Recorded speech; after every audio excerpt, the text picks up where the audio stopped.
Well, hello and welcome to the studio for today's live virtual watercolour workshop with me, Matthew Palmer. This one's going to be something a little bit different because we're going to be painting 3 Christmas card scenes. We are surrounded by snow and some beautiful festive scenes to go with the theme of today. So looking forward to this one, starting just after 10 AM UK time. This is going to be a beautiful workshop. Here we've got the watercolour paper. Now let's talk about the materials. The paper is kind of up to you what size you work on. This is a standard quarter imperial sheet of watercolour paper, which is what we use on all the workshops. But what I've done here is I've cut this in half. There's nothing wrong with cutting it into quarters and doing an even smaller size. Size doesn't matter. So I'll be working on this size, which is roughly 11 by sort of 7-inch-ish size. I've got 3 sheets. I will be sticking this to a board on all 4 sides with a slight tilt on your board, which makes perfect sense. We've also got the materials in the form of paint and brushes. The 3 primary colours, of course, will be squirted into the palette. We have natural yellow light, but you might have cadmium yellow. We've got some natural blue, but you might have French ultramarine or cobalt blue. The red is natural red, or you might use alizarin crimson or even rose madder. And the yellow, you could also use aureolin or something like a lemon yellow would work fine.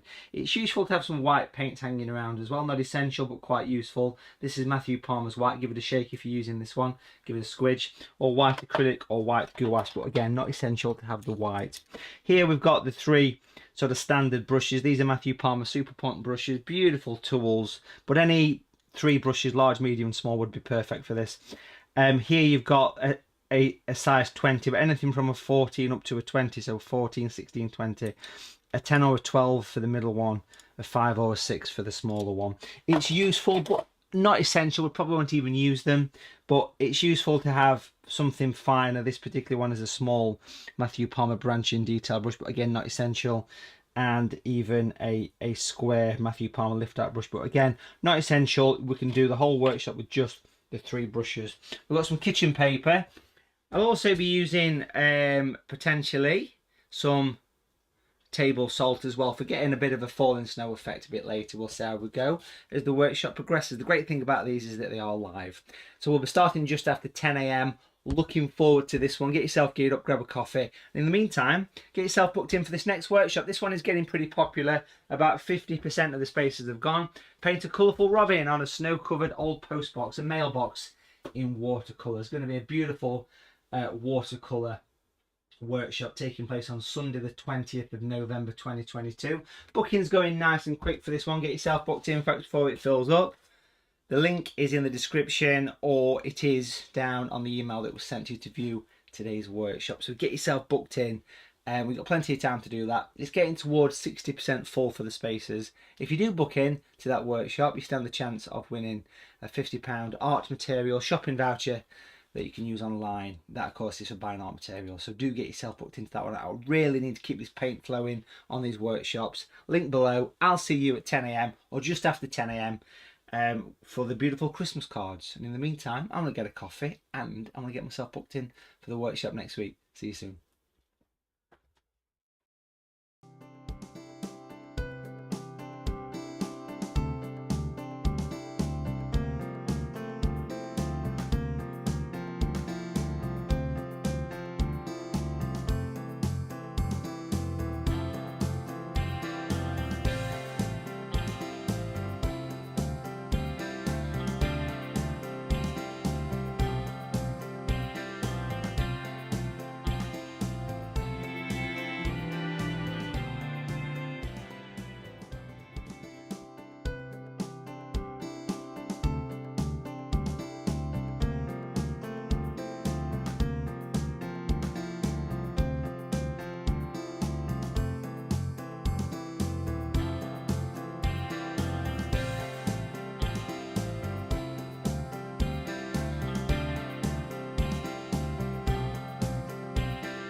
Well, hello and welcome to the studio for today's live virtual watercolour workshop with me, Matthew Palmer. This one's going to be something a little bit different because we're going to be painting 3 Christmas card scenes.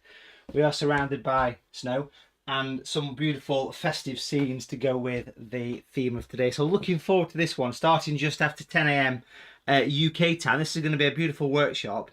Here we've got the watercolour paper. Now let's talk about the materials. The paper is kind of up to you what size you work on. This is a standard 1/4 imperial sheet of watercolour paper, which is what we use on all the workshops. But what I've done here is I've cut this in half. There's nothing wrong with cutting it into quarters and doing an even smaller size. Size doesn't matter.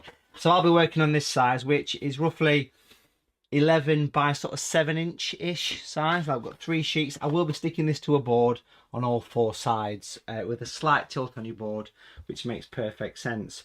We've also got the materials in the form of paint and brushes. The 3 primary colours, of course, will be squirted into the palette. We have natural yellow light, but you might have cadmium yellow. We've got some natural blue, but you might have French ultramarine or cobalt blue. The red is natural red, or you might use alizarin crimson or even rose madder. And the yellow, you could also use aureolin or something like a lemon yellow would work fine. It's useful to have some white paint hanging around as well. Not essential, but quite useful. This is Matthew Palmer's white. Give it a shake if you're using this one. Give it a squidge. Or white acrylic or white gouache, but again, not essential to have the white. Here we've got the 3 sort of standard brushes. These are Matthew Palmer Super Point brushes. Beautiful tools, but any 3 brushes, large, medium and small, would be perfect for this. Here you've got a size 20, but anything from a 14 up to a 20, so 14, 16, 20, a 10 or a 12 for the middle one, a 5 or a 6 for the smaller one.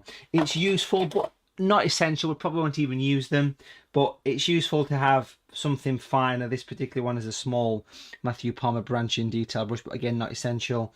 And even a square Matthew Palmer lift out brush, but again, not essential. We can do the whole workshop with just the 3 brushes. We've got some kitchen paper. I'll also be using potentially some table salt as well for getting a bit of a falling snow effect a bit later. We'll see how we go as the workshop progresses. The great thing about these is that they are live. So we'll be starting just after 10 AM. Looking forward to this one. Get yourself geared up, grab a coffee. In the meantime, get yourself booked in for this next workshop. This one is getting pretty popular. About 50% of the spaces have gone. Paint a colourful robin on a snow-covered old postbox, a mailbox in watercolour. It's going to be a beautiful watercolour workshop taking place on Sunday the 20th of November 2022. Booking's going nice and quick for this one. Get yourself booked in before it fills up. The link is in the description, or it is down on the email that was sent to you to view today's workshop. So get yourself booked in, and we've got plenty of time to do that. It's getting towards 60% full for the spaces. If you do book in to that workshop, you stand the chance of winning a £50 art material shopping voucher that you can use online. That, of course, is for buying art material. So do get yourself booked into that one. I really need to keep this paint flowing on these workshops. Link below. I'll see you at 10 AM or just after 10 AM. For the beautiful Christmas cards. And in the meantime, I'm going to get a coffee and I'm going to get myself booked in for the workshop next week. See you soon.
Well, hello and welcome to the studio for today's live virtual watercolour workshop with me, Matthew Palmer. This one's going to be something a little bit different because we're going to be painting 3 Christmas card scenes.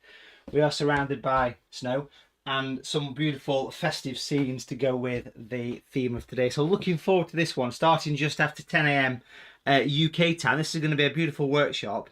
Here we've got the watercolour paper. Now let's talk about the materials. The paper is kind of up to you what size you work on. This is a standard 1/4 imperial sheet of watercolour paper, which is what we use on all the workshops. But what I've done here is I've cut this in half. There's nothing wrong with cutting it into quarters and doing an even smaller size. Size doesn't matter. So I'll be working on this size, which is roughly 11 by sort of 7-inch-ish size. I've got 3 sheets. I will be sticking this to a board on all 4 sides with a slight tilt on your board, which makes perfect sense. We've also got the materials in the form of paint and brushes. The 3 primary colours, of course, will be squirted into the palette. We have natural yellow light, but you might have cadmium yellow. We've got some natural blue, but you might have French ultramarine or cobalt blue. The red is natural red, or you might use alizarin crimson or even rose madder. And the yellow, you could also use aureolin or something like a lemon yellow would work fine. It's useful to have some white paint hanging around as well. Not essential, but quite useful. This is Matthew Palmer's white. Give it a shake if you're using this one. Give it a squidge. Or white acrylic or white gouache, but again, not essential to have the white. Here we've got the 3 sort of standard brushes. These are Matthew Palmer Super Point brushes. Beautiful tools, but any 3 brushes, large, medium, small, would be perfect for this. Here you've got a size 20, but anything from a 14 up to a 20, so 14, 16, 20, a 10 or a 12 for the middle one, a 5 or a 6 for the smaller one. It's useful, but not essential. We probably won't even use them, but it's useful to have something finer. This particular one is a small Matthew Palmer branching detail brush, but again, not essential.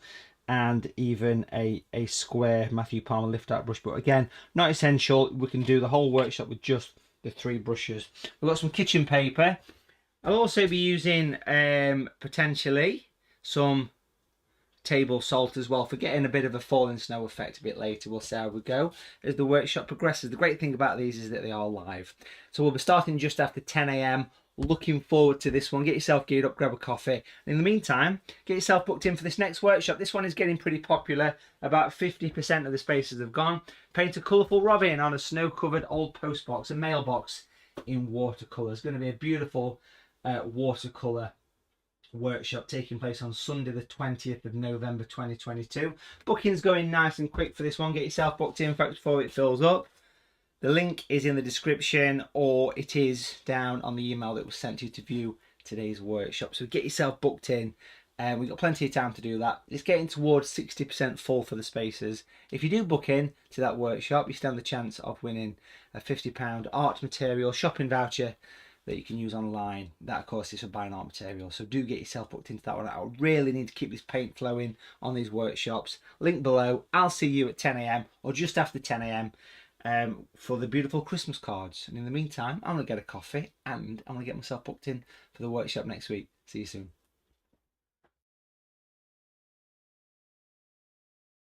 Yes, we are now live. Welcome to the studio for the workshop today. Three paintings for the price of one. Come on. This is all for a tenner. You can't really get better than that, can you? Looking forward to this one. I've got the paper here stuck to the board. As I mentioned in the introduction video, this is quite important. We need to make sure that you are stuck to the board ready for action. I'm working on a 1/8 imperial landscape for the first picture. It's about 11 by 7.5 inch. I've stuck it to a board. Now, if you're working at home on this, my recommendation is just have something at the back of the board and just rest on your table with something there. Welcome if you're new. Lots of people on this workshop, lots of new people on the workshop. Welcome to you all. Welcome to the Create and Craft audience if you booked through that as well.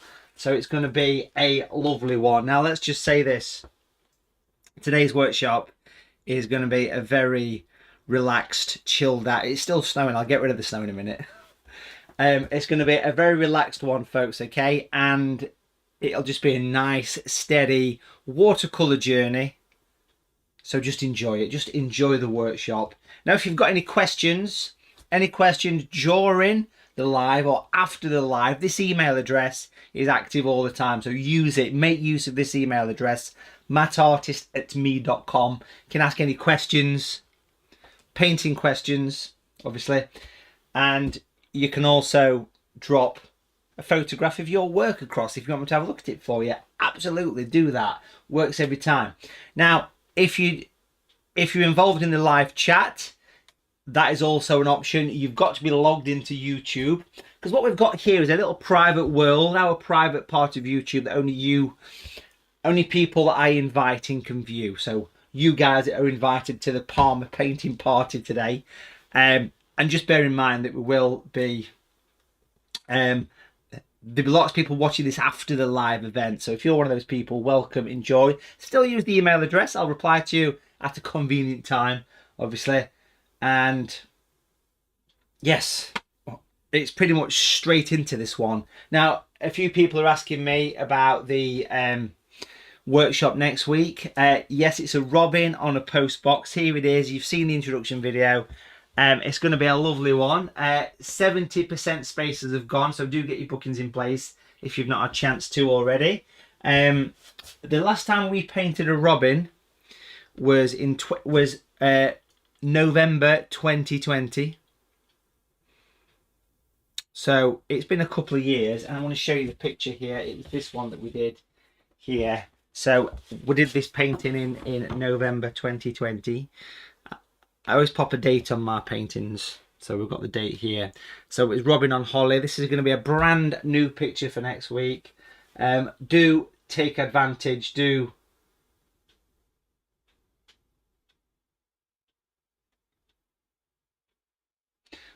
take advantage and do enjoy the workshop next week. It's going to be a lovely one to do. It really is. Robin on an old post box, a Christmassy scene. Perfect. We'll be 5 weeks away from the big day next week, so do take advantage of that if you've not already booked in. For £10, you're going to get full step-by-step tuition. So if you can't see the live chat, question come through, how do you see the live chat? What you can do is, if you're on an iPad or if you're on a phone, you can swipe your finger in from the right of your screen and it will appear. Now, as we are live, you can skip back.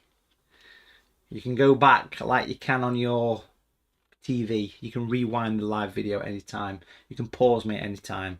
You can turn the sound off at any time, which, believe you me, is a good thing.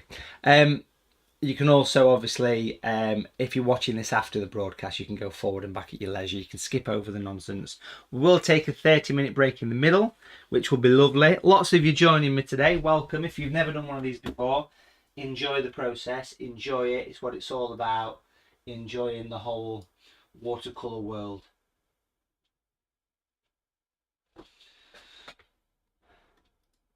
Now, there's always a few people that have problems with links and emails and things. So if I have to disappear like I've done just now, it's probably because I'm sending somebody a link that they've missed. Okay? Just bear that in mind, won't you? It does happen.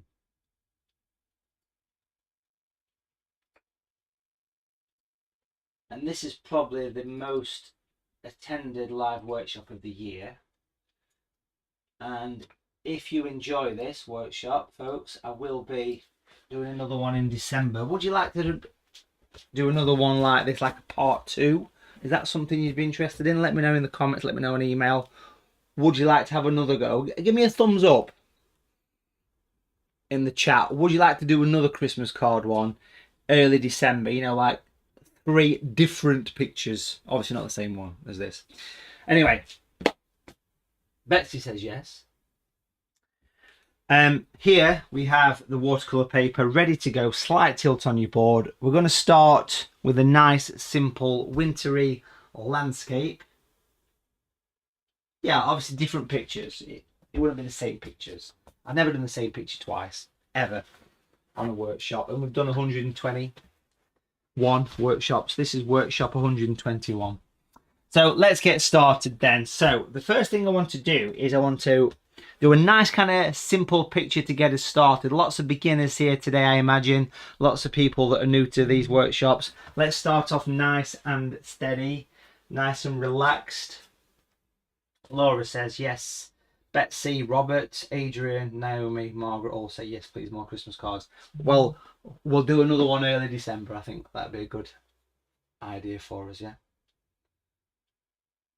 Hello to Carol. Carol's back with us. Carol's going to do a block booking. Sent an email through. Thank you, Carol. The support means a lot. Let's start off now with painting number one. We've got a piece of masking tape. We've got a roll of masking tape here. Take a piece of this long enough to go across your picture, and we are going to remove the stickiness. And a nice simple watercolour for the first one. It's important that you wipe some moisture from the brow and stick it to the table, and then this is going to go horizontally about one third up your picture. It doesn't have to be precise. 1, 2, 3. That's a bit higher than a third. It's a bit drunk as well, like me. So what we'll do is we'll straighten it. There you go. So it's a little bit higher than a third. Perfect. A nice simple watercolour workshop to get us started. Joan says the Christmas workshops help to keep us in the Christmas spirit, which is always good. You can never have too much festive feelings, can you?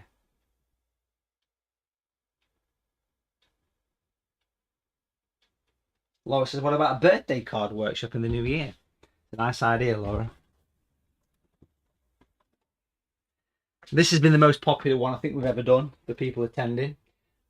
So massively well done to everyone that's here. Thank you. If you're new, if you've joined us for the first time, enjoy this. Just relax, don't be nervous, enjoy the process.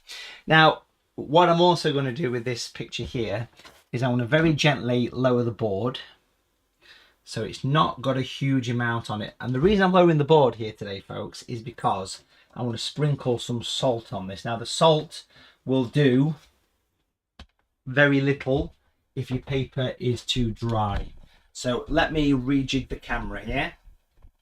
And I'll get the camera so you can see what we're doing. So we've lowered the board. If I zoom back on this here, so you can see the whole studio, it's got a very slight tilt on the board. Now normally I'm up here with the board like this, so I'm dropping it, you know, really quite far back today because I want to sprinkle the tiniest amount of salt, just a little teeny little spits and spots of salt. So 1 grain of salt is 1 snowflake. That gives you context. Try not to use rock salt or sea salt, just use normal table salt. And it will do something if it wants to. That's what I'm going to say to you. It doesn't always work, but you have a backup plan, which is this stuff. This stuff, if you can see it, white paint is your backup plan. So please do not worry if it doesn't do anything. Let me get the camera into this for you.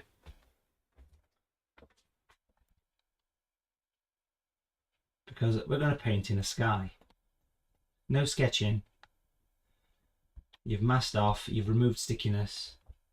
There we go. We'll leave that there. Beautiful. Down to the palette. Because I've moved the palette, the easel, the camera needs moving as well. So we'll drop that down a bit and we'll prep some colours together. So if you want to prep some colours with me, my advice to you here today is to start off with a size 10 brush. Size 10 or 12 is going to be ideal for this.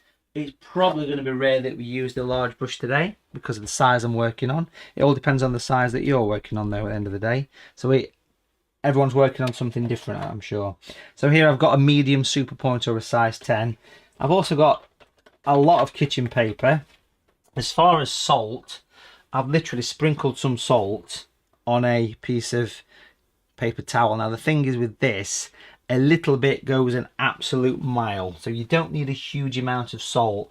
Honestly, if you want to practice first, it's not a bad idea. Not a bad idea. You can decide. You can decide.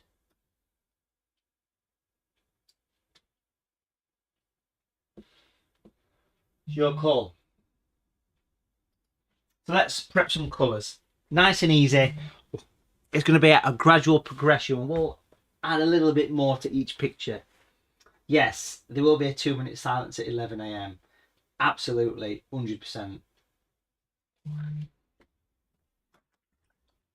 It is 2, right? Not 3. 2 minutes, yeah. Okay, clean brush. First of all, perfect. First of all, we'll get a very pale red, very light red. Plenty of water. It's good to have some scrap paper here. So lots of water with a little dot of red. And it gave me a pinky colour. There it is, that nice pinky colour. So basically it's going to be red, natural red, crimson, whatever red you're using, but very, very watery in consistency. Clean the brush in between. Very important that you do that. The second colour is going to be much stronger. It's going to be blue. Now have a look at the brush. Look at the strength of blue that's on that brush. You can see the thickness. There's a blob of water in here. Mix it in. Strong blue. Very strong blue. So much stronger. And then red to make purple. So you've basically got red and a purple. Now it's important to have plenty of blue and a much deeper consistency. It's still a runny colour because it's watercolours, but always test your colours. Look at that. A much deeper colour, a much stronger colour. Test your colours to what you see on the screen.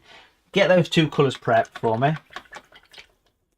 And that is done with a size 10 brush. So you can mix those 2 colours, a watery red and a strong bluey purple colour. It's important to have that difference in consistency.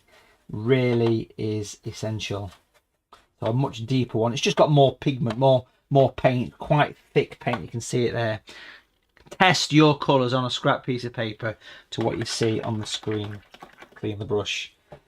There's one more colour to mix, which we'll do in a second. I'll give you time to prep these 2. But I'm going to be using a small brush for this next colour. And I'll pop that brush to one side. So size 10 for those.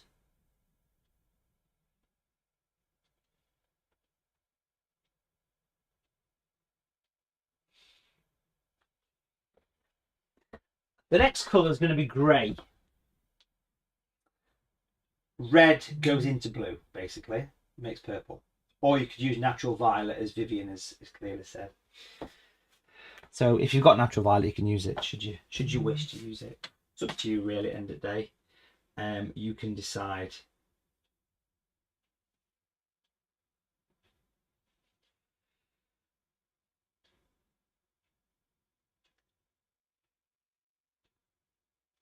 You can decide if you want to do that. Now, what I've got here, folks, is a size 6 brush, a smaller brush. So a little bit of water. And I want to mix up some grey. Let me show you how to mix natural grey. You can simply buy natural grey, but this is how you mix it, if you're not sure. It's quite strong, so you start off with the blue. This is the formula. This is the formula for grey. Start off with blue, quite strong. Add the red in the same way, so you get the purple. So it's the same purple as here, but much stronger, much deeper in consistency. Look at the strength of that. Look how it looks darker, don't it? So it's it's the same colour, just stronger, blue with red. Then add little spots of yellow, little bits of yellow. And as the yellow goes in, add little bits of yellow, it starts to go to that grey. Have a go at mixing the grey. That's your formula for grey. Blue, strong, with a smaller brush. Remember the smaller brush. Add red, so it goes purple. Add yellow, so it goes grey, but only little bits of yellow. Not too much and you'll destroy the colour.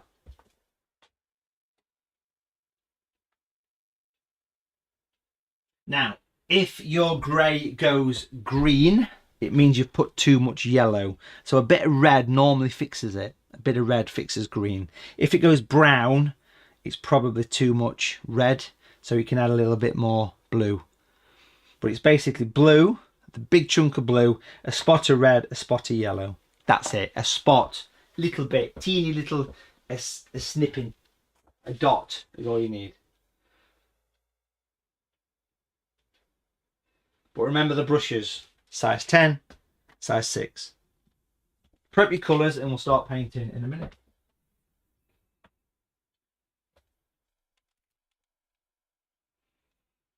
Test your colours to what you see on the screen.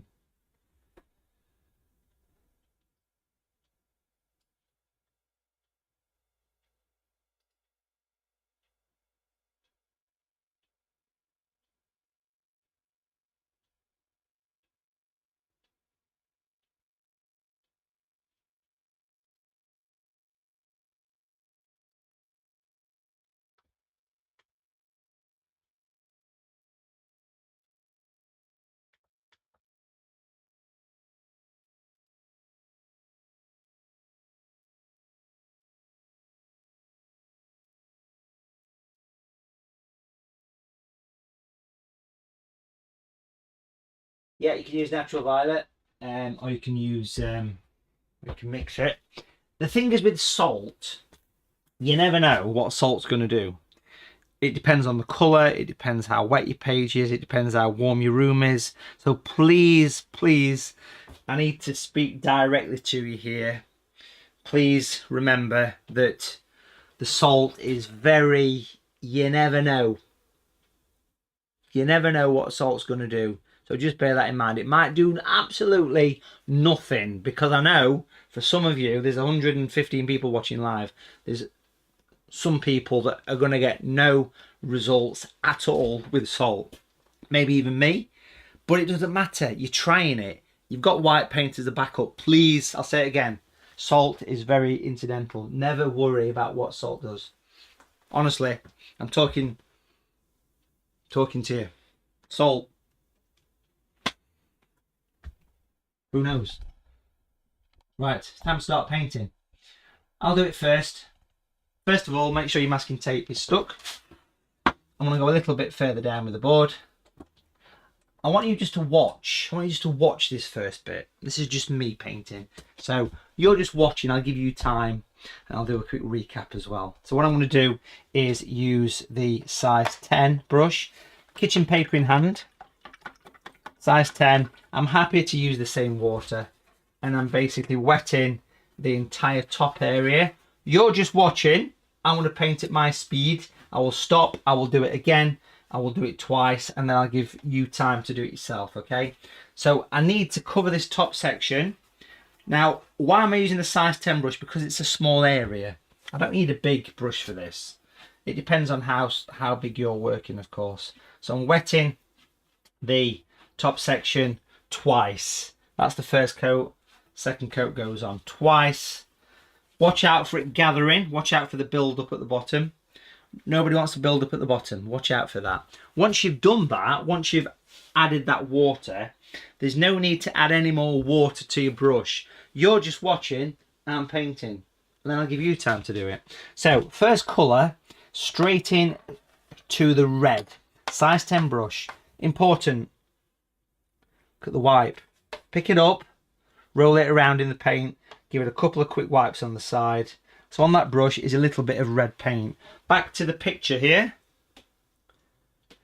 And then take that brush and basically painting the bottom section with these nice horizontal lines. Just red, just the red goes across all the way. Fill your paper, fill your page here, straight across. Think about just painting the bottom section.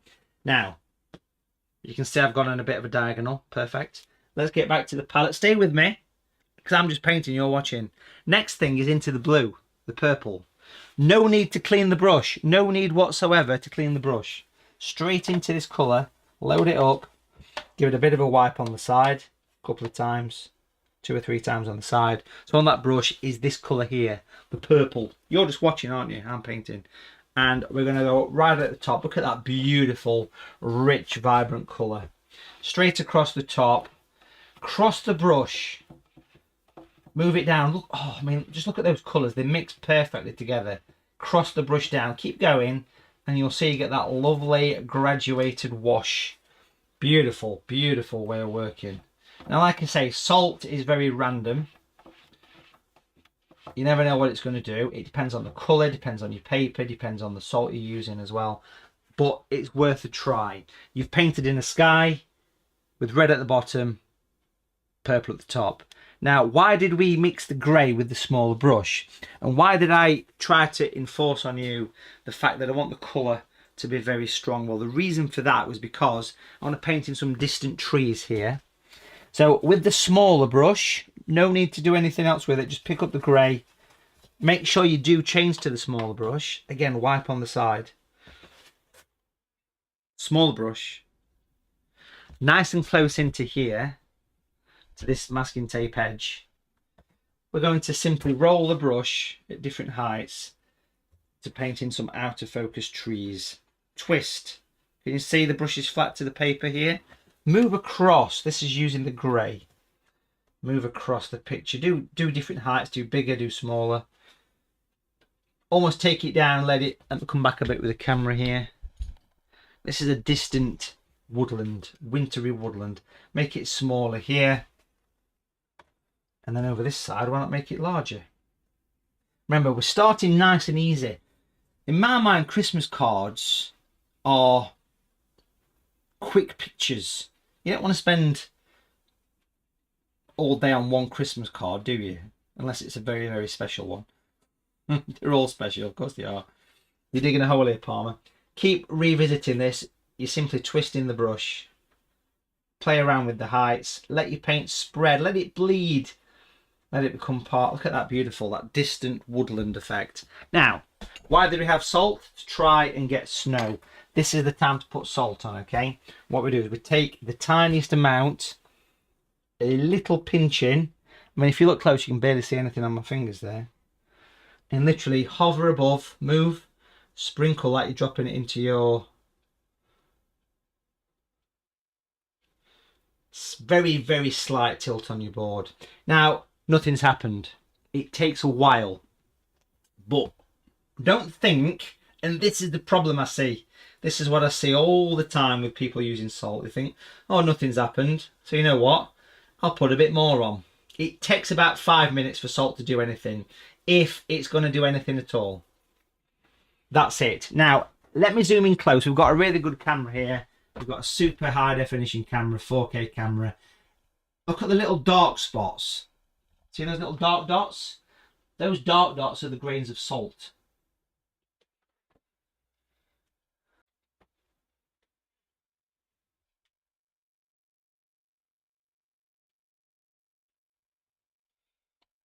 Those little tiny dark spots are the grains of salt.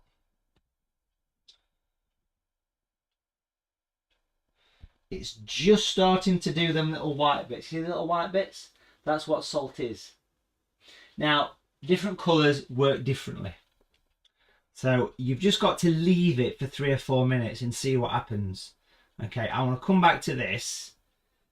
And if you're new to painting, why don't you have a little practice first? Let me show you again that entire process again. Let's imagine that is your sheet of watercolour paper. So I'm going to do it again, top to bottom again. Okay, first thing, remove stickiness, put the tape on. Second thing was size 10. Why don't you practice first? Wet the page twice. Make sure your tape is stuck. This is a very loose, quick recap. Wet it twice. Red first. Remember, always important to wipe away that excess on the side. Right across the bottom. Start to move up towards the top. Straight into the purple. Again, wipe away that excess. Beautiful purple across the top. Bring it down, bring it down, bring it down, bring it down. Add a second coat if you wish. Add 2 coats. Very important, change the brush. The grey. Literally flat to your paper and twist. Let your paint spread. Let it bleed. Let it become part of your background. Look, I'm taking the grey. I'm twisting smaller ones and larger ones over here. Twist, twist, twist. Move across. Look at that. Let your paint run. The thing to make sure with that grey is the consistency is very thick. And like I'm saying to you folks, a single grain of salt is a single spot. Has the salt done anything for Mr. Palmer? Yes, there you go. You can see what the salt has done. It's starting to do this. One of those white dots is 1 grain of salt. Now, I don't know if the colour you're using will work well with salt. It is random, it's incidental. The salt isn't the end of the world if it doesn't work. I need you to know that. Give it a go. It's your time to shine. Slight tilt on your board, wet it twice. The red at the bottom, don't forget to wipe away the excess. Use the right brush, the size 10. Move into the stronger purple from the top, wipe away the excess. But then you very quickly go in to the smaller brush with the thick, heavy paint for the grey. You can give 2 coats of colour, and when you first put the salt on, nothing happens for 3 or 4 minutes. So you're going to think to yourself, I'll put a bit more on. Big mistake. Don't do that. Don't put any more than what you need. What's interesting here is that the salt has worked better on the red than it has on the purple. That's because blue is a very much a staining pigment, okay? There we go. I'll leave you with it. Give it a go. Can't go wrong, can you?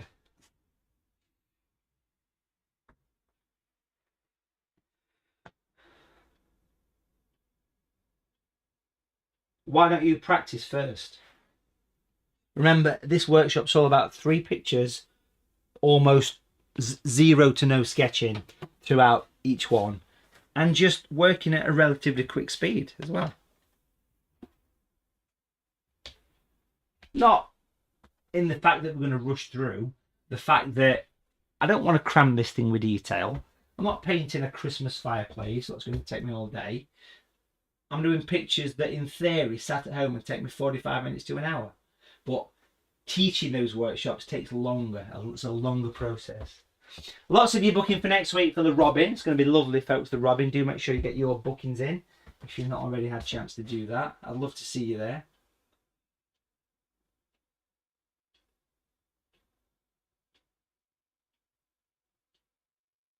Rosemary, my salt worked. It doesn't matter if it doesn't work. There's nothing wrong with testing it. I don't know how salt reacts with natural violet. I don't know how salt reacts with French ultramarine. It's not done a great job on the purple at the top, but it's done a great job on the red. Each colour reacts differently with salt, and that's the thing. There's no good colour. You just got to try it. You just got to try it. Some colours work, some colours don't work. Can't go wrong, really.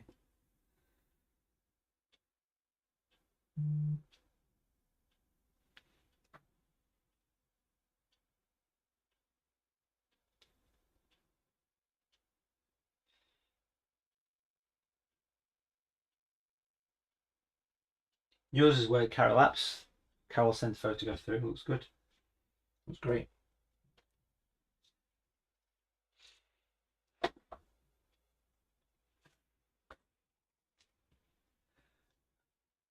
But interestingly enough, it's worked better on the red than it is on the purple.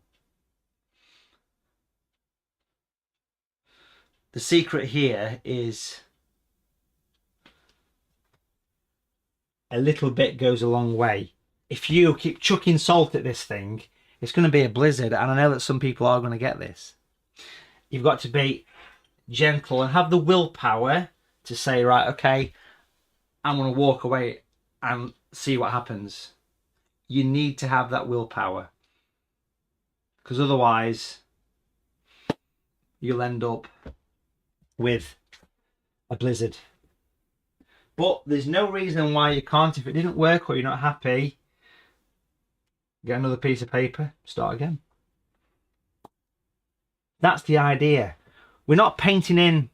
A normal workshop for us is one painting like this from start to finish. We've not got the... If we were doing 3 paintings of this detail, this level, we'd be still painting at 9 o'clock tonight. We're not doing that. We're doing short, relaxed, no sketching or little sketching workshops. That's your difference. So just get another bit of paper, start again.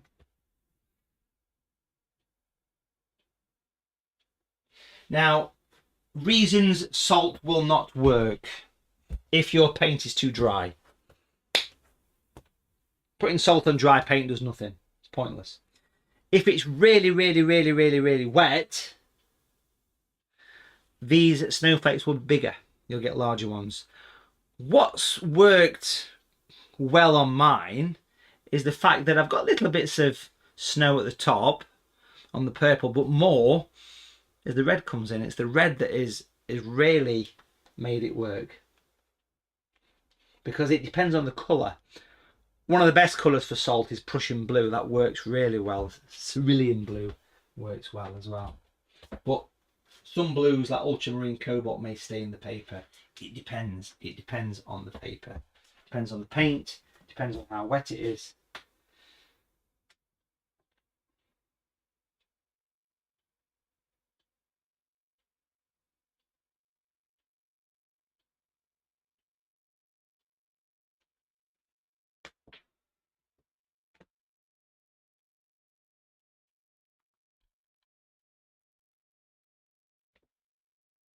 Now I want to bring this board back up now, so just bear with me while I do that, because I want to get up to my normal painting angle now.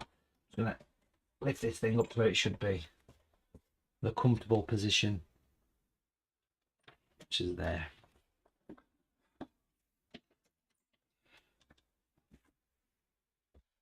And what I want to do here is I'm going to use a hairdryer or a heat gun. Now if you haven't got one, just leave it to dry. But I'm just going to turn this on and I want to dry my paper off. You'll notice that the board's gone wavy, by the way. That's perfectly fine.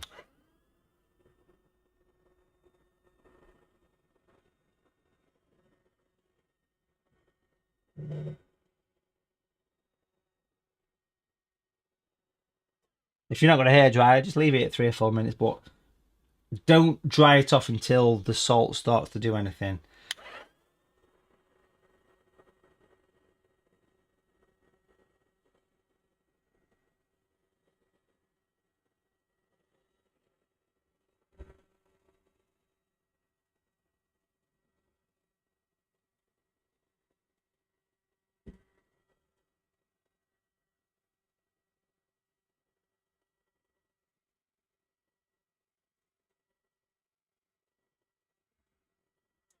The salt is still on until it's completely dry. White paint is perfectly fine to use. In fact, here's a painting that we recently did of a stag on a workshop here, and white paint was used to get the snow.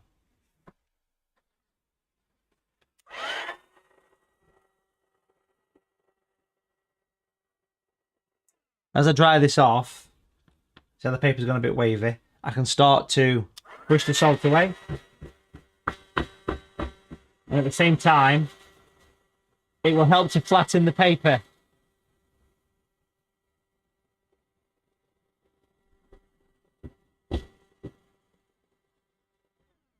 And also what's quite useful at this point as well is to bear in mind that having a hairdryer is quite good for tape removal, but we're not quite at that stage yet.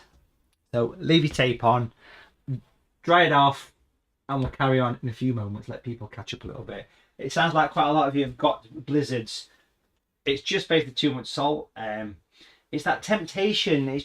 It's one grain of salt is one of those white spots. It's difficult to put that across, I think, sometimes. It's because it's not instant. You put it on and it takes 4 or 5 minutes before it does anything. So you've got to be a little bit more careful.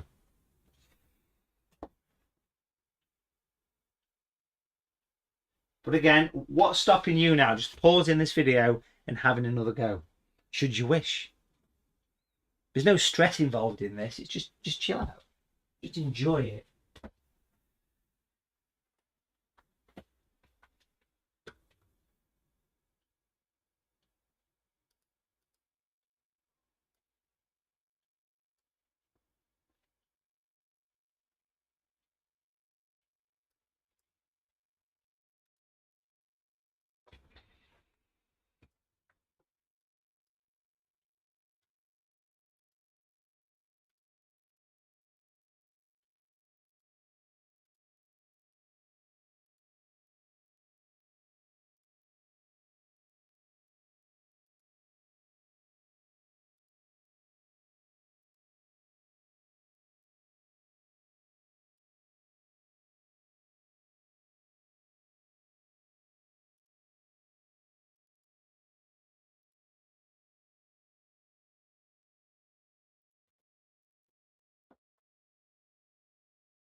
One Peter has used natural violet, and it's worked really well. So I'm pleased that you've done the tester there for natural violet. Like I say, some colours work, some colours don't.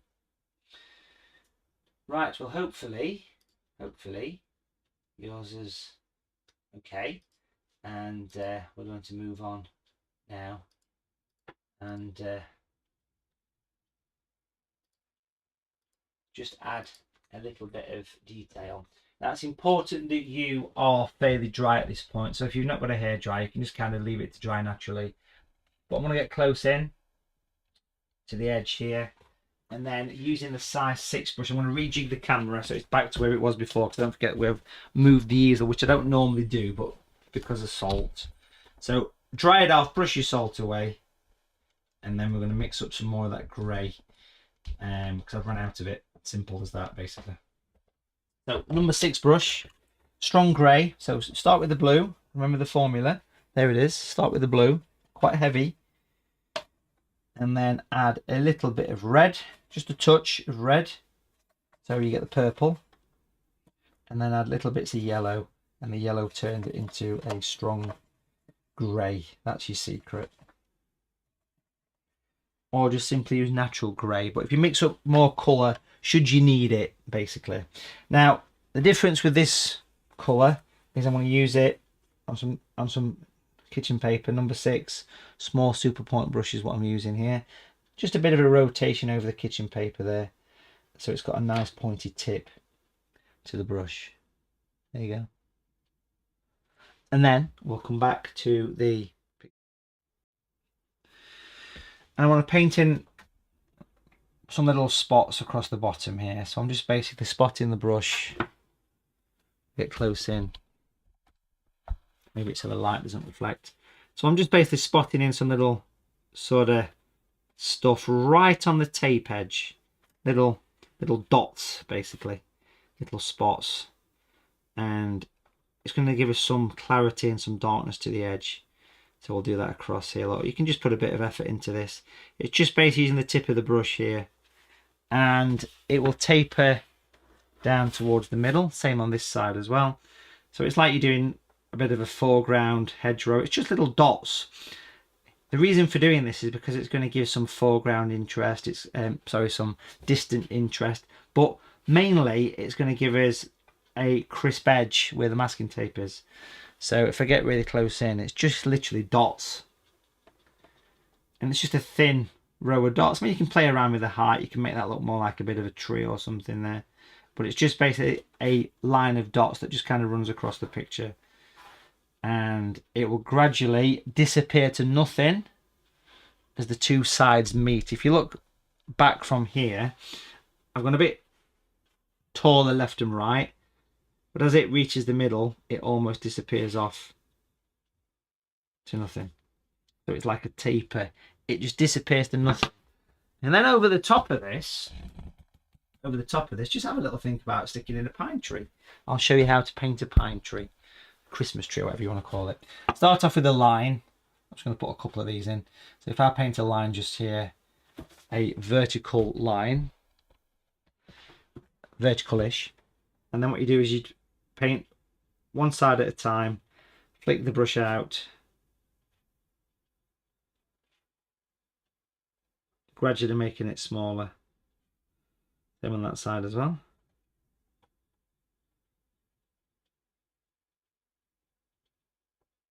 Like that. A few little dots at the top. Have a practice first. Now I want to do a couple of these. I want to have a smaller one just to the side of it, or maybe a taller one, doesn't really matter. So again, you start off with that line. It's in the grey, of course, and it's that sort of darkness. And you do literally one side at a time, gradually making it smaller.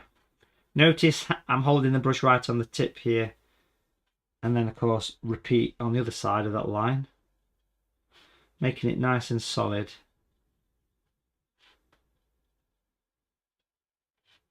You can play around with the lengths of these. You can make the body stronger, make the body thicker, etc. You can see how sort of dark and solid that is. Yeah, that one's probably 2 inches, that's probably 1.5 inch. Sorry for kicking the camera, but if I come back to the whole picture, you can see what I've got. Come on, camera. There we go. You see we've got those two trees there. It's quite effective, yeah? So if you wanted to do a third one, I'd probably do it over here. Again, that tall line goes in. Just one more, I think, would be nice. Bring it in.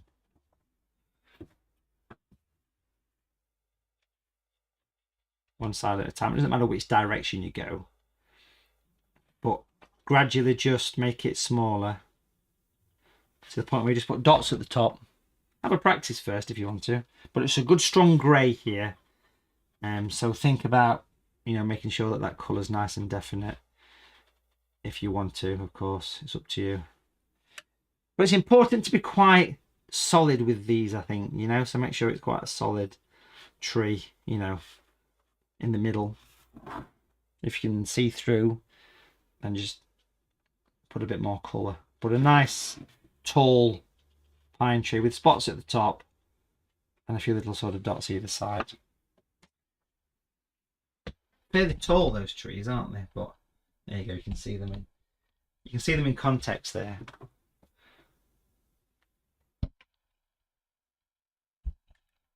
So it's the spots which gradually disappear to nothing in the middle, and then you can see here as well.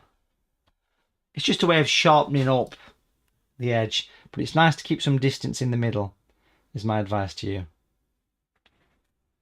Right, 4 minutes, folks, and we'll be doing a 2-minute silence for the Remembrance Sunday.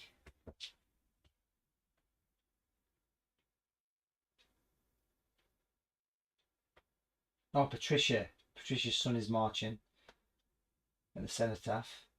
Wonderful.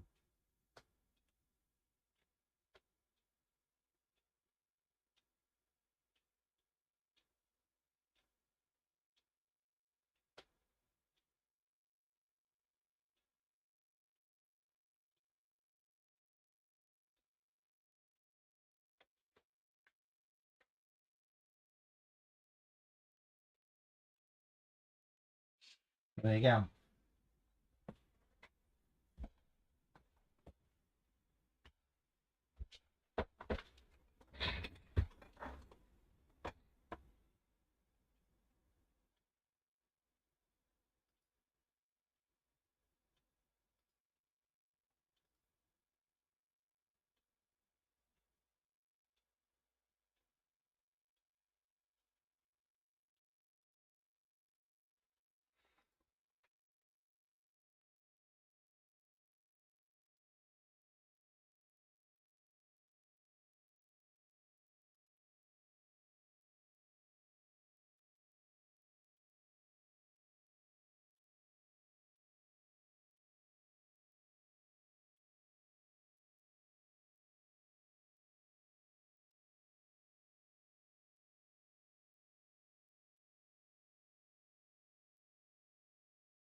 So just take your time, folks. What I'm going to do is leave you to do that, and I will pop back after the 2-minute silence has taken place. I will leave that on screen for you, and I'll pop back in a few moments.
Okay, there you go. Well done, folks. So hopefully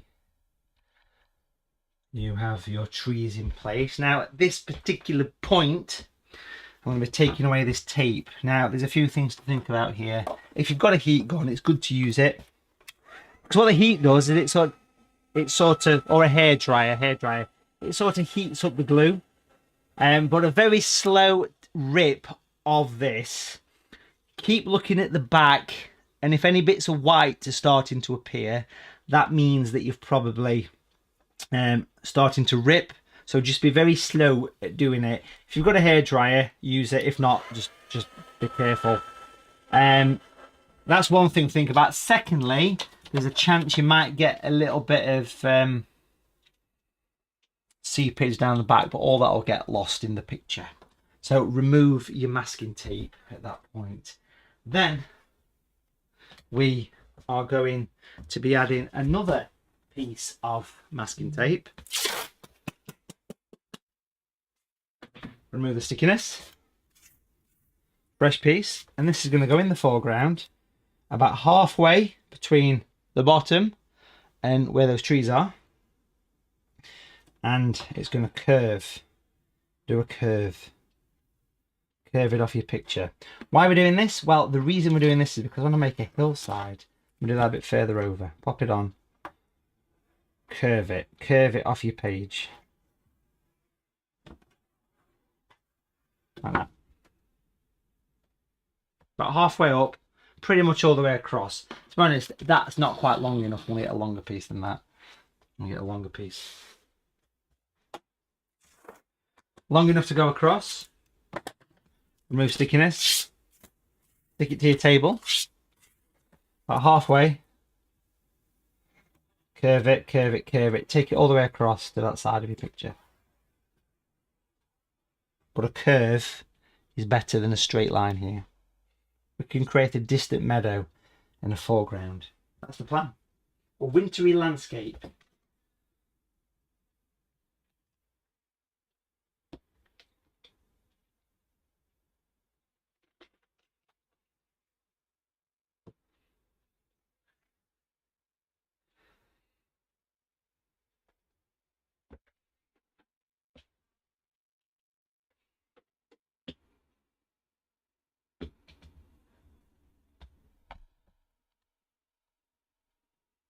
Again, make sure it's really stuck down well.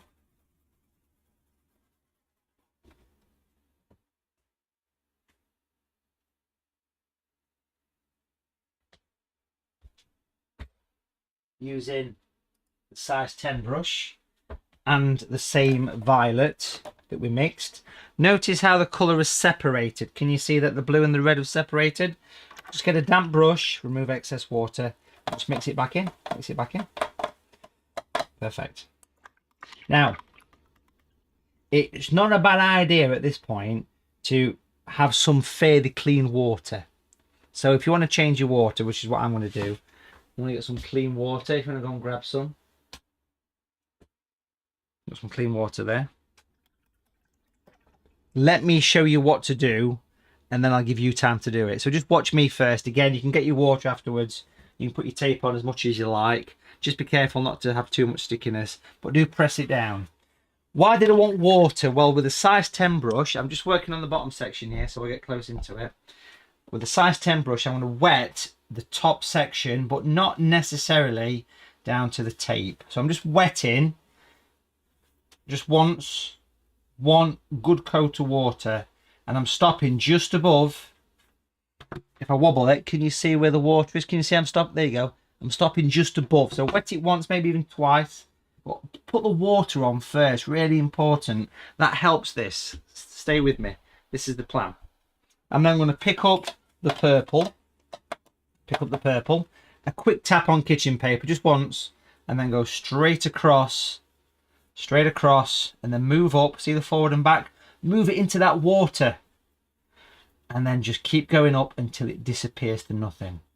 Have a practice at that. Beautiful transition. Having the water there at the start makes the process easier. That hard line that you can see here at the back, which is where the water ended, cleaning your brush well, wiping it almost dry. I can just kind of feather that away if I need to, but have a go at that. Have a go at that. Strong colour at the bottom, nothing up there. Give it a go. Have a practice first. There's no reason not to, is there? Anything goes. Do do do do do do do do.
So the idea is that it goes from the purple, same as the sky, and fades up into the water. But the water went on first. Remember, you can skip back at any time if you want to have a look at it.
Now, once you've done that, just give it a few moments to sort of have a bit of time to dry. And I'm going to work on the edge now, so hopefully it is fairly dry. I mean, you can use the hair dryer, you can just leave it to dry naturally. It dries pretty quickly, if I'm honest there, but just press the tape down again with your finger. And if we jump down to the palette, we've got the grey still. There's the grey, so we've still got the grey here. I do want to mix up a slightly brown colour here with the number 6 brush, okay? So it's important that you use the right brush. I'm using the number 6 brush here. So I'll put a bit of water in there.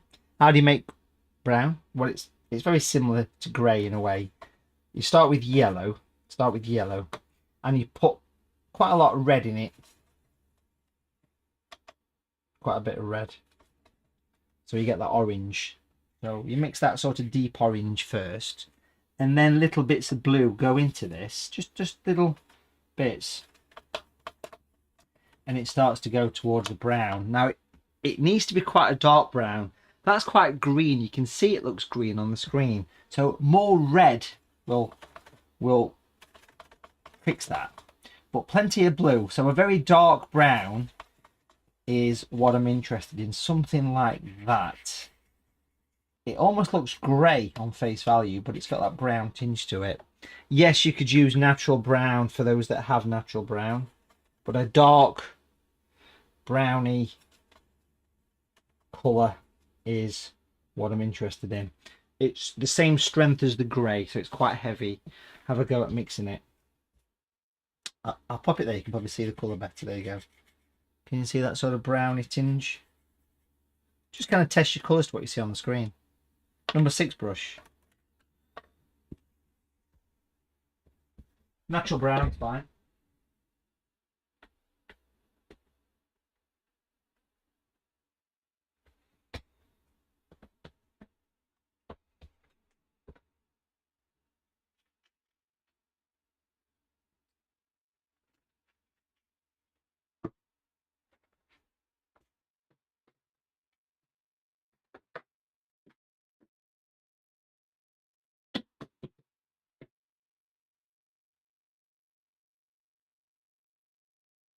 So mix up a deep orange and put lots of blue in it.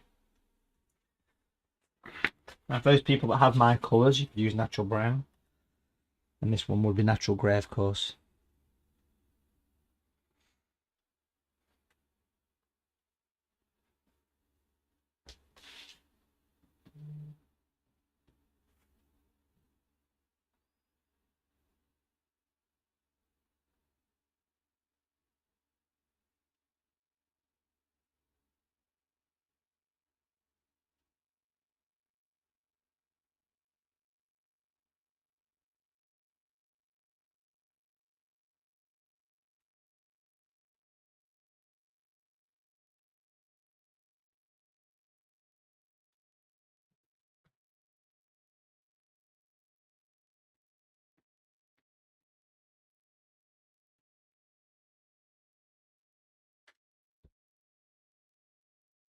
Now, if your blending didn't work too well at this point, there's no reason why you can't just get a damp brush, so it's water, and just go over the whole section, just to help to smooth it out a little bit.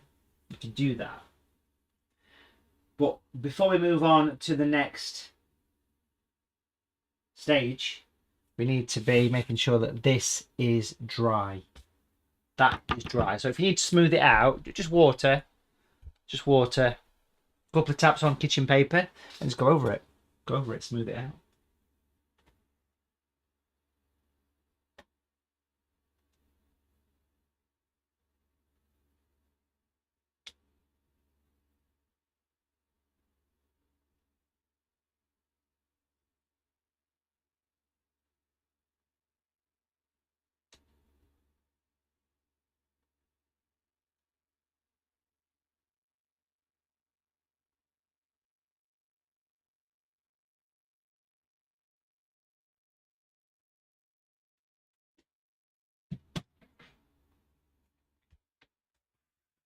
But assuming this is dry, and mine's fairly dry. It's not perfect, but it's okay.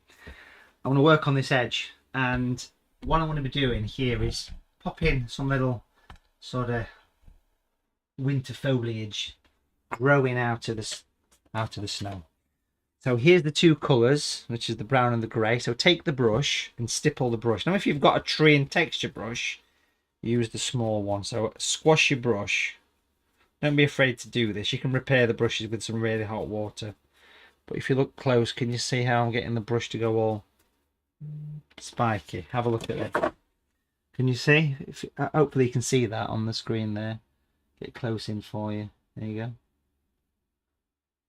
That's the brown, by the way. Small tree and texture brush. Oops. Just drop the brush. Right. So, on the tape, basically, I'm going to stipple in some, use the tips of these little bits to add some little bits of things growing up in the foreground. Now, I'm using the brown for this. I will add some grey later. Now, you can see I'm being quite sort of open with the bristle here. I don't want to be too precise with how I do this. I don't want to go all the way along. So I've done a couple of inches here, maybe 3 inches, and I've tapered it down. I mean, this will really help to give a nice edge. We'll just bring the camera back a little bit like that. I'll probably do some over this side as well. Some little bits of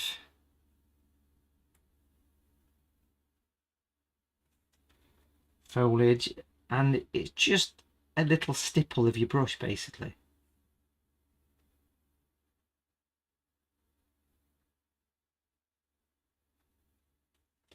And I'm just done a bit either side. You can see that, can't you?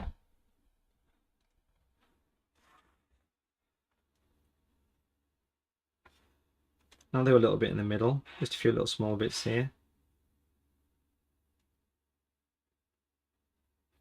But I'm being very sort of careful with where I put it. So I've got kind of 3 bits, but notice they sort of taper off. They kind of disappear off into the...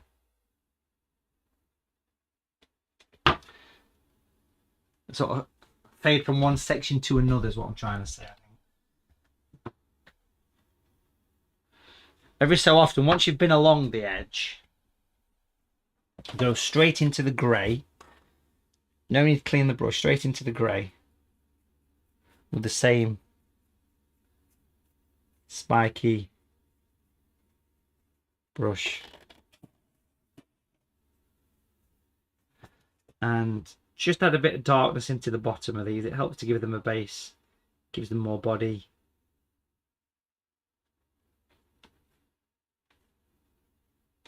So it's mixing the grey with the brown.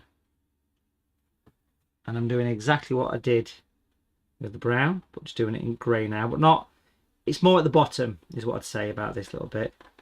Little stipples there. It gives it a base, you see. If I leave that on screen for you, and you can see, if I come back with the camera so you can see the whole section. There you go. It's like a bit of a line of foliage, I think, is what I'm trying to say here. Can we buy your size 6 brush separately? Yes, I'm working on that, Sandy. Just hopefully by the time Christmas arrives, yes.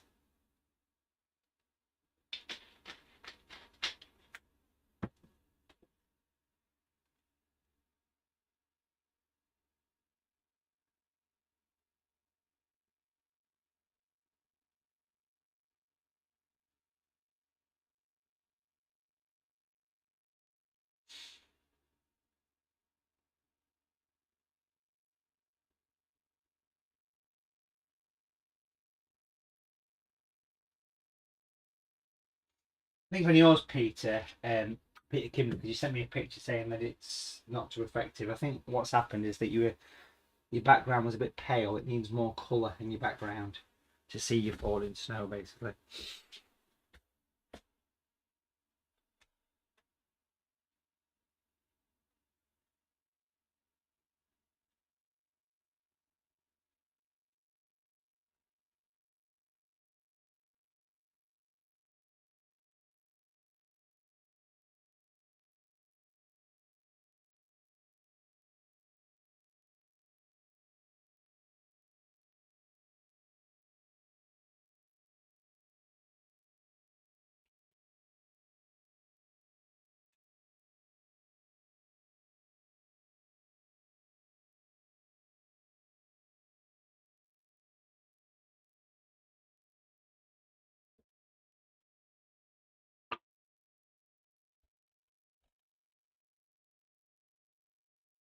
once you've done this and you've left it on for a while, my advice to you is just use the same brown. You might want to use a finer brush here. I'm just going to rotate the brush through the tissue, but you might want to use a rigger brush. I want to paint in some nice little grasses here, even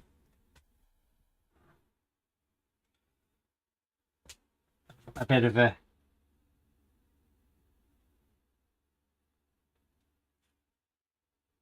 some sort of fern or something.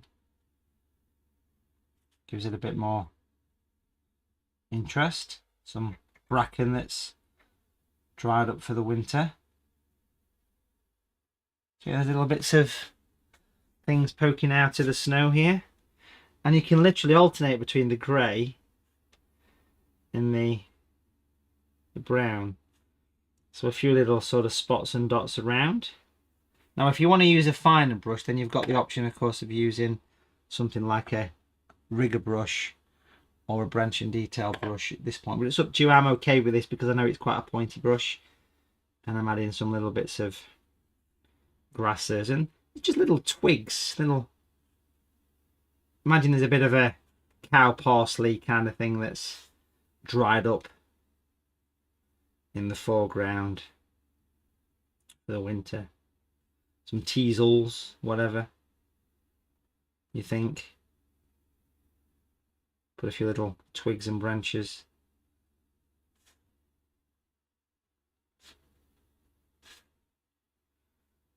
A few grasses. It's nice in this bottom corner because it gives a nice bit of interest. And using the grey to do this works really well, alongside the brown. So that's in the bottom corner, which is probably the sort of bottom couple of inches of your picture there.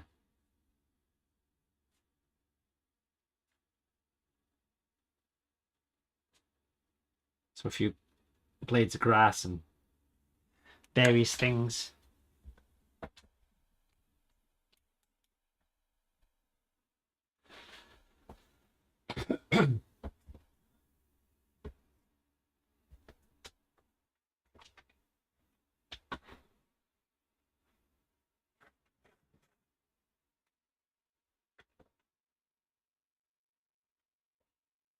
Anything goes, really. If you look at it in context, you can see they're quite large. Comes to about halfway, don't it, between the base of the tape and the...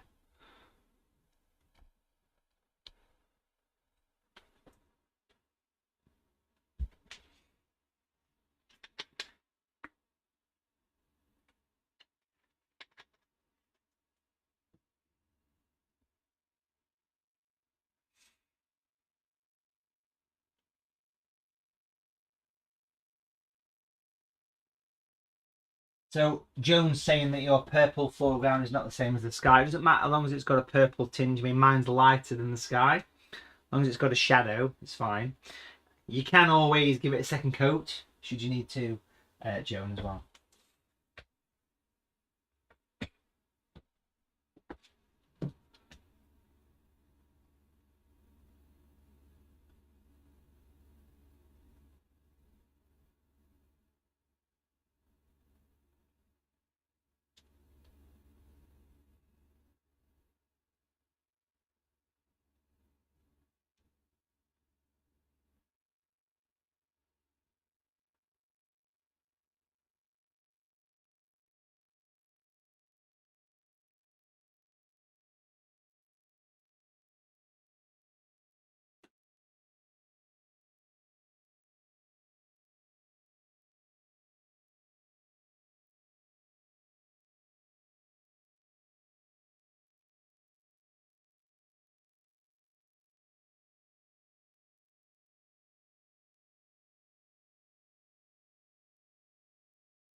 And of course, as you work along this foreground, I mean, it's pretty much up to you, really. I mean, if I just kind of come back and pop the camera in that position, I can be pretty flexible, using the grey, using the brown. Anything goes here. It really is your picture. And you know, you can sort of decide how far you want to go. So for me personally, I feel I want to pop a few little bits of little twigs and things. I'll move my hand in a minute, but just notice that I'm resting on the paper here as I do this. It does help to use the fine brush, of course it does. And sometimes just a simple thing like rotating the board to a more comfortable painting angle is a good idea. I mean, there's nothing saying that you can't actually get these bits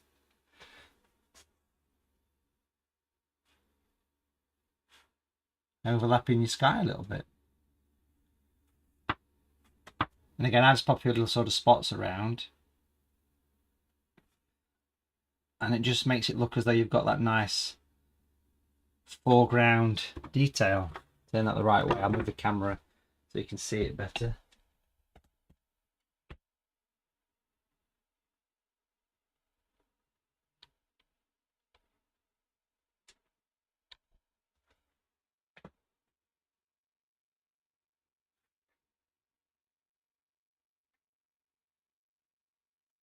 But it really is down to you which brush you want to use for this, okay?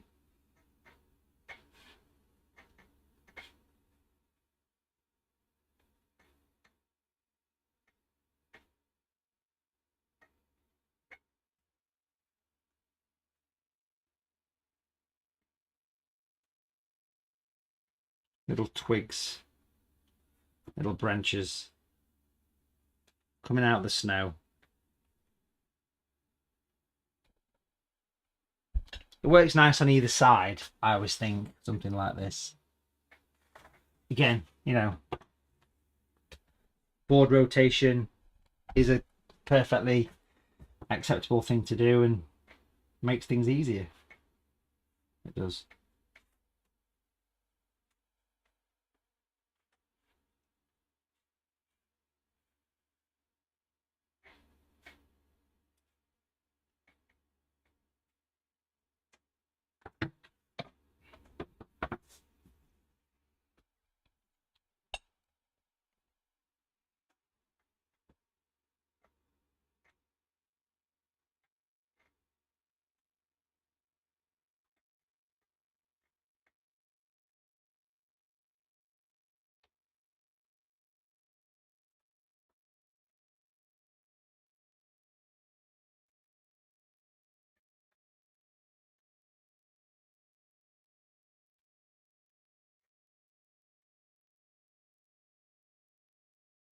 And then when you've reached a comfortable position that you've put this on, again, using the technique as before to remove the masking tape, look at the back of the tape and think, is it starting to show white? If it is, it's ripping. So very steady, very slowly. Use a hairdryer or a heat gun to heat it up if you want to play it safe, but that should come off fairly cleanly, leaving a foreground hill which we'll work on shortly.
Now, another way to kind of calm all this down, bed it all down, is to do a little bit of dry brushing. But just before we do dry brushing, I just want to add another purple area to this foreground, exactly the same as what we did here. We're going to do there. So let me show you how to do this again. I'm just using water. Now I'm okay with the same water, as long as the brush is clean. Brush has got to be clean, just a bit of a wipe on the side. I want to wet this foreground area, but stop just shy of the top. So I've just put one coat of water. You can see the shiny, can you see the shine to it? Just a single coat of water. Then I want to take the violet, mix it back up again, just a bit of a wipe on the side, and literally just a bit in this foreground here. So you block this foreground in and go up to about halfway between here and there. Then, if needs be, clean the brush really, really well. Clean it. Wipe it dry. Wipe it dry, look. See that? And then just use water to go back in and just gently smooth it up. So it's darker in the foreground, but lighter as it reaches that edge. If yours has not worked, clean the brush again, wipe it completely bone dry, and just refine it. You can even add a bit more colour to the foreground if you need to. But the darker the foreground, this corner, the more effective you're going to be.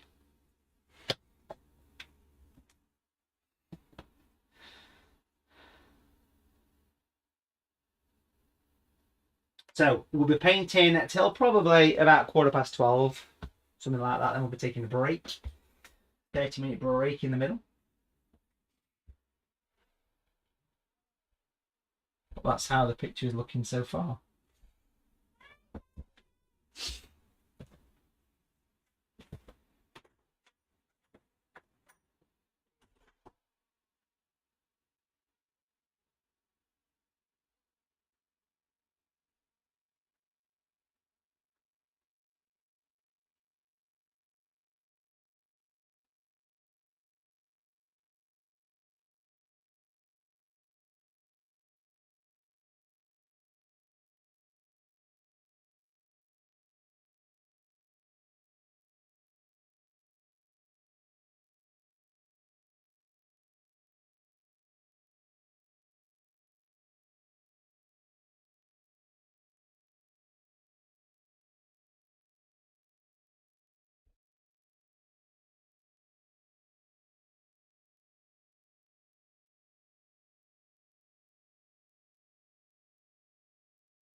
using the size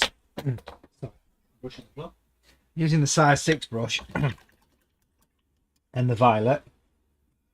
I'll just put a bit of water to refresh that violet. It's a little bit getting a bit funny now, so a nice refresh. And then I'm just going to, important, give it a couple of quick wipes over kitchen paper. There's less paint on the brush. Pale violet.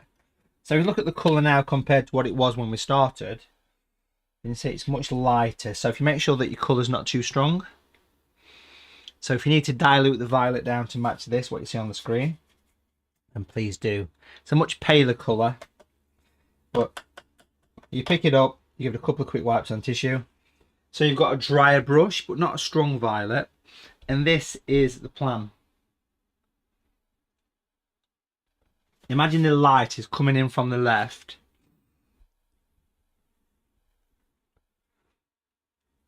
From the base of these trees. Almost make your brush go a bit flat. Do some shadows, casting from the tall trees, from the edge. Notice the angle. Notice the angle here. And that angle is important to continue through. It's pointing down to 4 o'clock, so do get the angle. But dry brush. Long cast shadows. These lines that go across. Really important. Now if they look like obvious lines, just quickly get water on your brush, a couple of taps to remove the excess on tissue, and just use a bit of water on the end, look, and just glaze over them, and that will calm down the shadows. But it's quite effective. So that's just water I'm using now, and it just helps it to settle down. Repeat this process in the foreground as well, a couple of taps on tissue, and just where you've got like a branch here in your snow, you could even do a shadow with a pointy brush of some twigs. Now I'm not matching what's there, not at all. I'm just doing a long cast shadow, so it flicks where the bushes are, if you like, and then this is just little sort of twigs. It's the light coming down, can you see? So it's a much lighter colour. Remove the excess, and you can see here, look, I can do some in this corner here, but it's the same angle. 4 o'clock. It's a 4 o'clock shadow all the time, and it's these shadows that make the difference. But having the dry brush makes the world of difference, because what it does, it gives you the impression as though it's got texture to it. Again, if they look a bit too strong, water, a couple of taps on your tissue, and just use water to calm them down. They calm down really easily, especially on the edges. It just softens it down, calms it all down. It just puts a nice bit of light on your picture, don't it, when you do that?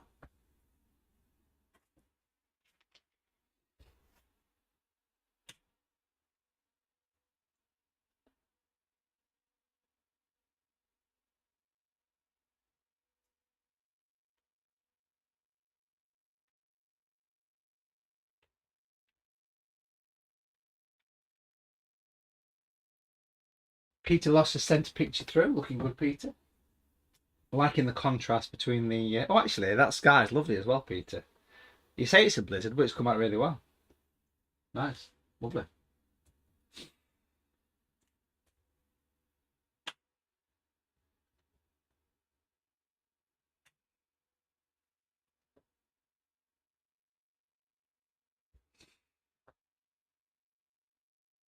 Was it any time take a photograph, send it through on email? So again, if these look stuck on, just make sure that the colour's much paler. Again, a quick glance down at the colour mixing area, if you can see it down there. That's how the violet started life. That's how it is now. So you can see it's much paler. So just add water to it, basically. And the idea is that you add these cast shadows pointing down to about 4 o'clock. But that drier brush does help. What does that mean? Tapping off the excess on the kitchen paper.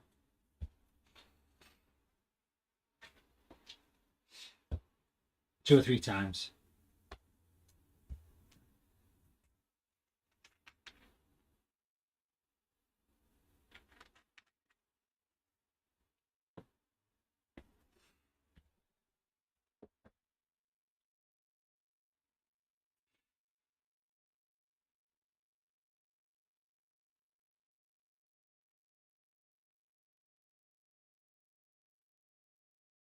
Now, it's worth saying that we have a huge back catalogue of previous workshops available, and here's just a small collection of some of them that have been done on these painting workshops, and you can buy these previous ones. The Winter Wonderland that we did last December, Festive Market. Here you've got the Alpine scene, you've got the Christmas Village, the Robin, of course, on the Holly. Of course, next week we're doing the Robin. Over here we've got the Festive Fireplace, one of my all-time favourites, and the Sneaky Fox in the Snow. So these are all available. There's 121 workshops available, and you can buy them all online basically for a bit of a limited time. Here they are, yours to keep forever. Nice little collection of some of the ones we've done, and all you do is you get yourself onto the website allthews.watercolour.tv, click on the workshop tab and go to previous live workshops, and every one is there, including last week's pheasant, which was a lovely one. Well done to everyone that took part in the pheasant workshop. There it is. Once purchased, this workshop will always be here on this page. Once you've logged in, that is.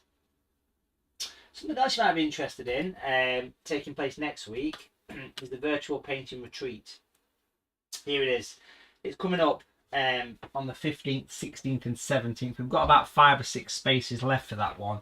3 days of watercolour painting, starting Tuesday, Wednesday, Thursday. It's 11 AM till 3 PM. 11 AM till 3 PM each day. And we're going to be doing 3 different paintings, working from the actual scene. Click on the holidays tab to find it, or there's a link in the description below. So click on the holidays section under painting holidays, and it's one of those things that is just going to be really nice. I mean, here's some examples of some of the previous ones that we've done on these painting retreats. The Scottish Castle, we did the autumn in the Italian lakes, autumn in Sherwood Forest. These have all been painted from the actual scene.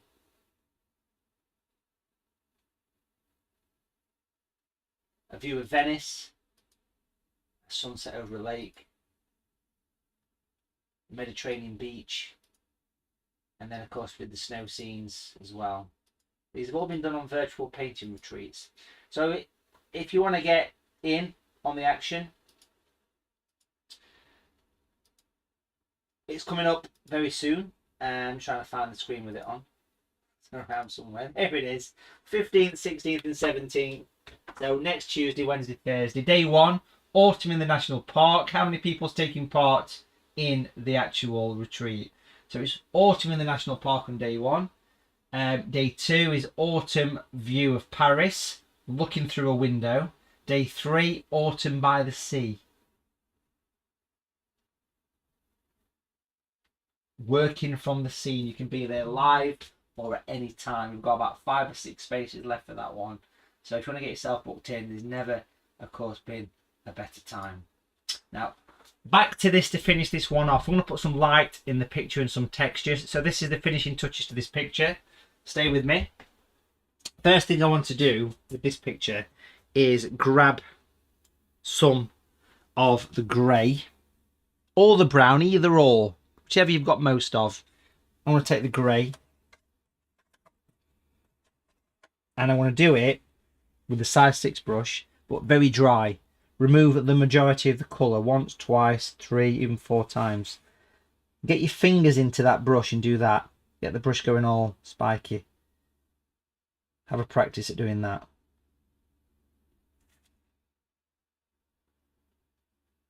Dry brush.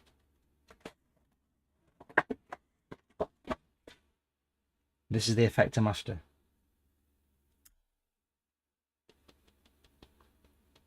So certainly want to make sure you're happy before you go for this.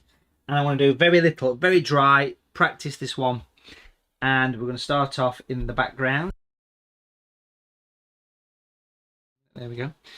And we're going to start off in the background, and we're going to do this very, well, really get your brush spiky and do some dry brush work. I'm just going to lightly tickle the edge where those trees meet the edge here. Just over here as well. Look, so to kill that very straight line, just a very gentle drag of your brush against the grain of the paper, still pointing to 4 o'clock, by the way, when you do that. And you can see that texture that it gives you. That would also work lovely down here as well. So it's picking up the colour, wiping it off a good 3 or 4 times, and then spike your brush and come down on the edge. Like that. Same over here as well, look. So that very clean edge you've got, just lightly use the tips of this dry brush. You can see we're nice and close in here. We'll get even closer if you like. And it's just a great way of breaking the edge so it doesn't look too harsh. You can use either brown or grey, it wouldn't really matter, to be honest, or a bit of both if you wanted to, but just a very gentle texture. Now if you're new to painting, dry brush is quite important, and it uses the texture of the paper. It's used loads in painting, so it's really quite effective. You can see how dry it actually is. If you're really feeling brave with your dry brush, there's nothing stopping you doing a bit of a zigzaggy footpath coming through the snow, but this one is up to you. Okay, let me show you what I mean. Do practice this one. Make your zigzag wider, so a bit of an indentation in the snow, that sort of zigzag through the middle. It's totally up to you. It's not needed, it's not essential, you can live without it. If you're going to go a bit further, then that is something that you might possibly think about. It is totally up to you. So you can always add a bit more of a more in the foreground. It just kind of helps to give a little bit of added texture in the middle of your picture, but it really isn't needed. So that's dry brush. That's dry brush, and it's scratching the paper, especially on those edges where those bits of foliage meet the page. It's a great way to add a bit of foreground interest. But it's one to practice. Don't just leap in on it.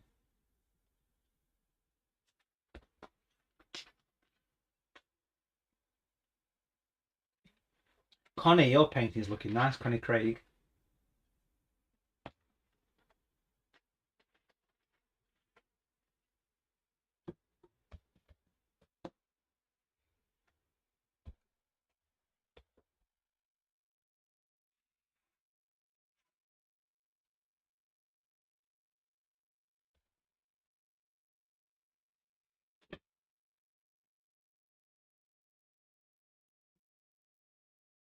So that's a bit of dry brush texture. Another thing you can do is, if you've got access to a craft knife, I've got one here, a sharp knife, there's nothing stopping you getting really close into this trees and just kind of scraping off a bit of snow. Pick the bit of fluff off the end. Sharper the better. I mean, these knives I'm using are getting a little bit blunt now, to be honest. But that little bit of snow, I think I've got a better one than that. That's a bit even better. There we go. Sharper the better for these, but some kind of a craft knife is quite nice, just to give a little bit of settled snow on the pine trees. Of course, over here as well, should you wish.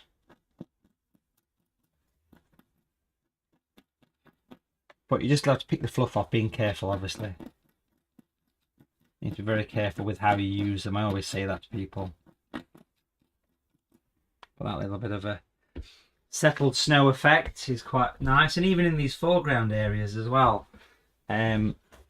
If you dig your knife into the paper and flick it, you can get a bit of snow in there as well. Like, you sort of dig and flick, and it puts puts a lovely little bit of a sort of snowy texture on over these areas. It's just a nice way to bring it up. And of course it depends on you on how much of a fan you are of getting snow, because if you get somewhere like a piece of grass like this or a twig, you can even scratch off a bit of snow on the sides of them as well. Can you see? A little bit of a scrape, a bit of a scratch where that overlaps the sky maybe.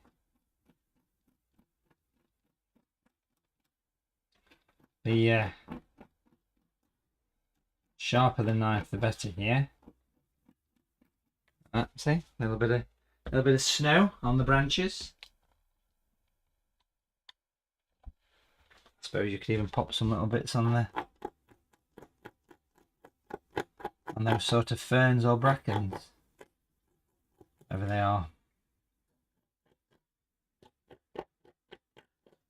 But it is up to you. It's totally up to you how much or how little of that you do, and it does make for quite a nice little painting when you put that on.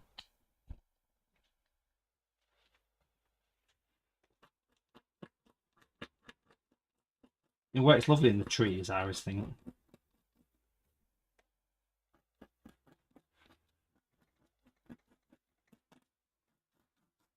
If you got any seepage down the back of the tape as well, you can scratch that away in the background.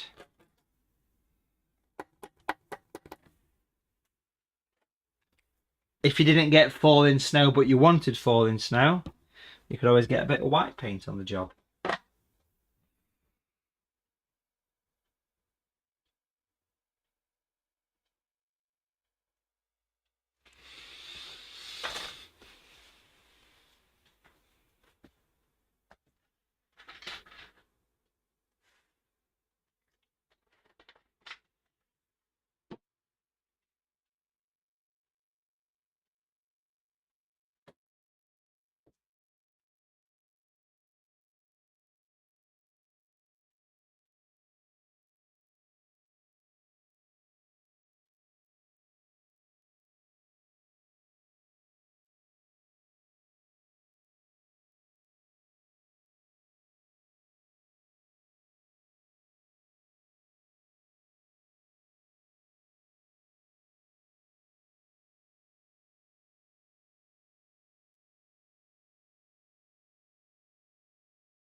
Now, if you want to put any, any falling snow, or, for that matter, use any white paint, or use any white paint anywhere to finish the picture off, my advice to you is take a little bit of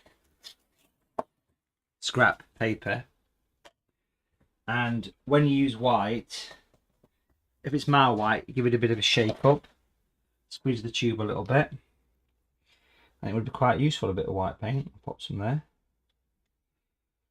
on a scrap piece of paper. I'm happy with the number 6 brush. A little bit of water is all you need for white. Mix it into the brush. There we go. And of course you can use that to put some falling snow, and I'm not going to put any on mine because I don't need any. But if you want to put any on yours, then I'll do a few examples at the top just to show you. You can obviously just put some, I mean, I didn't really get much at the top of mine, but you could always add a little bit of at the top over the purple.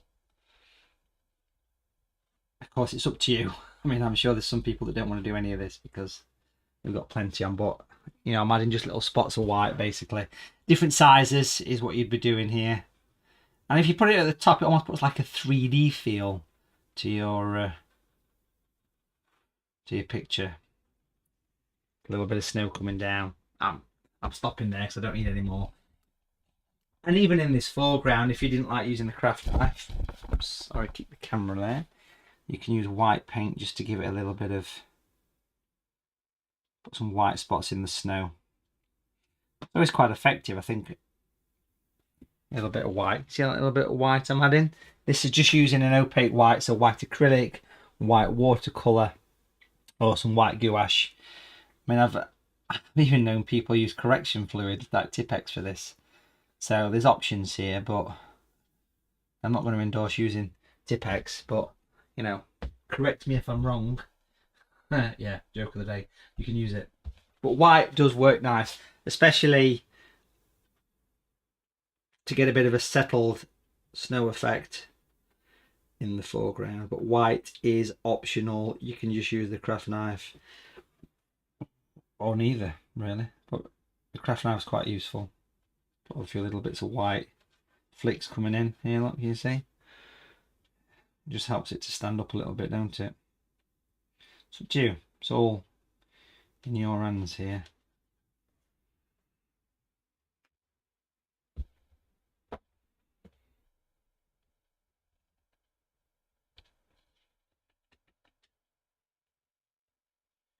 And if you want to make that footpath even more of a feature, you could pop some little horizontal lines of white across, like in the middle of the path,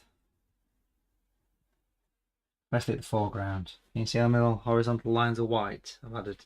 Again, it's not needed, it's not essential. You could even use the craft knife there as well. It's totally up to you guys on this one. You're in control of your picture here, so it's up to you if you want to do any of this in your picture, just to give it a bit of added contrast. I'm quite a fan of the white. I always do like the white. For me, it's an essential part of painting.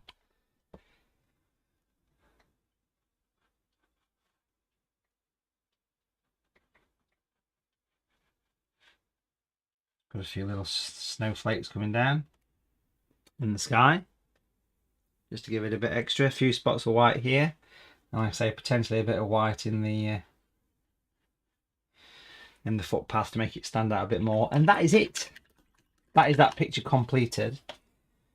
That's finished as a painting. Of course, it's really important that you do sign these paintings, because if you're going to send it to somebody as a Christmas card, then obviously you want to be signing the picture. And I've got no issue with you using these as Christmas cards. There's no copyright problems with this, because I'm giving you permission right now to do as you please with them. But I can't speak for every artist. Everybody's different. That's just my own personal opinion. All I say is just pop a little note on the back saying based on an original painting, or taught at a Matthew Palmer workshop, or something on those lines is all I'd say to do. But if we pop that just there, that is the first one of the pictures. You've got to shake up the white, squidge it in the tube to make it work better, Peter. But yeah, I think that's a nice little simple one to get into, and then we'll be moving on to the next one soon. Ian Brooke, yes, well done to you. Sent a picture through of your finished picture. Looks good. What pen did you use? Okay, that's a lovely picture, that, Ian. I use these for signing my pictures. A waterproof pen. This one is a Uniball I, which is made by Mitsubishi. It's fade proof, it's waterproof. I've always used pen to sign my pictures. I know there's a bit of a grey area about using pens, but yeah, it's up to you. That's a great picture there, Ian. Well done to you. Oh yes, and the white does make a difference, Peter, don't it, as well?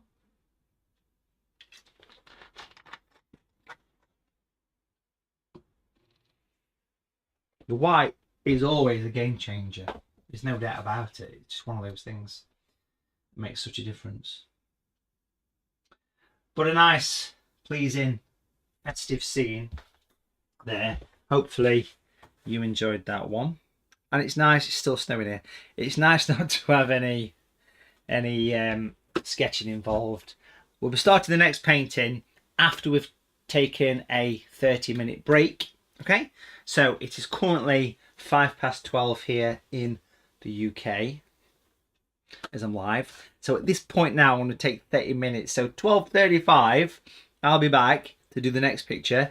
You need to be just having a break, walk away, get a coffee, get a sandwich, get breakfast, whatever time of day it is in your part of the world. Now, if you're watching this live, you've just got to sort of watch the 30 minutes. But if you're watching it after the live event in the future, you can skip over the next 30 minutes. But in the meantime, you need to be getting yourself booked in for this. Spaces are going quickly for this one. 75% spaces have gone. So, Sunday the 20th of November is the next one as I'm here live.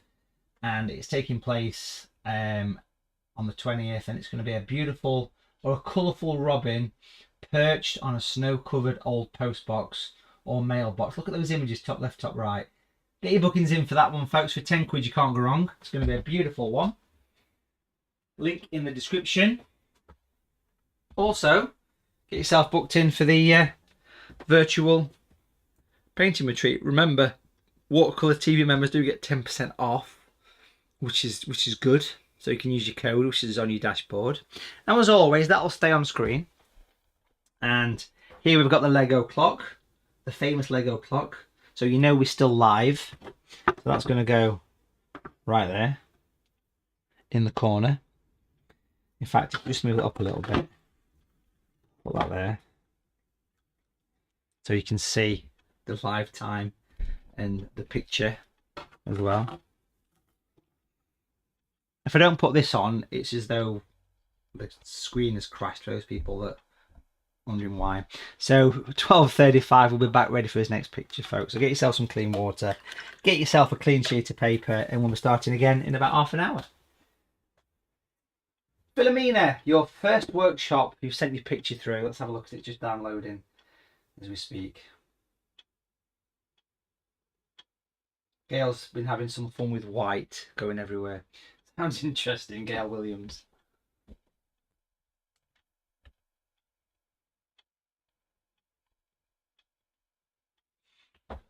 Oh, yes, very nice. Philomena Donnellan. I think that's the right way to say it, but a beautiful watercolour. Well done to you. Excellent. Adrian, yes. Success. Nice contrast, Adrian. And Gail Williams. This is new to me, but totally enjoyed it. And your painting has come through and looks absolutely belting as well. Yeah, it's lovely. It's really nice. And it's something different, you know, we're doing this Christmas card scene. So 30 minutes, so it'll be about sort of 12:40 we'll be back. So 30 minutes from now, that's going to stay on screen. And I'll see you soon. Get yourself another sheet of paper. We shall be working on a portrait orientation next time. Just to give you the heads up. Portrait orientation next time. 12:35, yes, we'll be back. And of course, in the meantime, get yourself booked in for the robin. Keep calm and carry on. I'll see you in half an hour. Pop that there. Pop that there, son. Pop that there. There we are. Gail's booked in for the robin. Well done, Gail. Thank you for booking in. 75%-ish spaces, approaching 80 for the robin, so it's going to be a nice one. It is.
Welcome back. We're ready to move on to the next one. So well done. A few people have sent emails through. Anne Harris put too much salt on, but pleased with the result. It's come out really well, Anne. So well done to you for that one. No sound, says Betsy. Have I got sound now? Can you hear me? But yeah, nice picture there. Carol Thomas, really enjoyed that one, Matthew. I wanted a smaller card, so just painted the bottom of the paper. Yeah, really nice. Well done. Excellent. Nice to see them. Joanne Walsh, only on 4 hours sleep. Definitely need more coffee. So look at yours.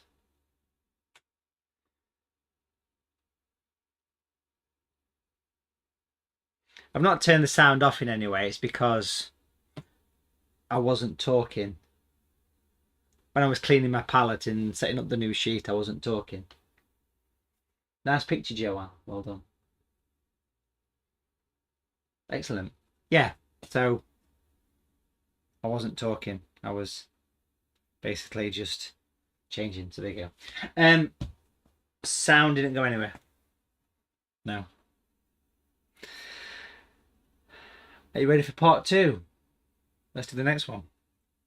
So on this one, I'm going to be working on a portrait orientation. Let's get the camera a little bit straighter. There we go. I'm going to do a nice vignette in the middle. Bit of a festive themed card for this one.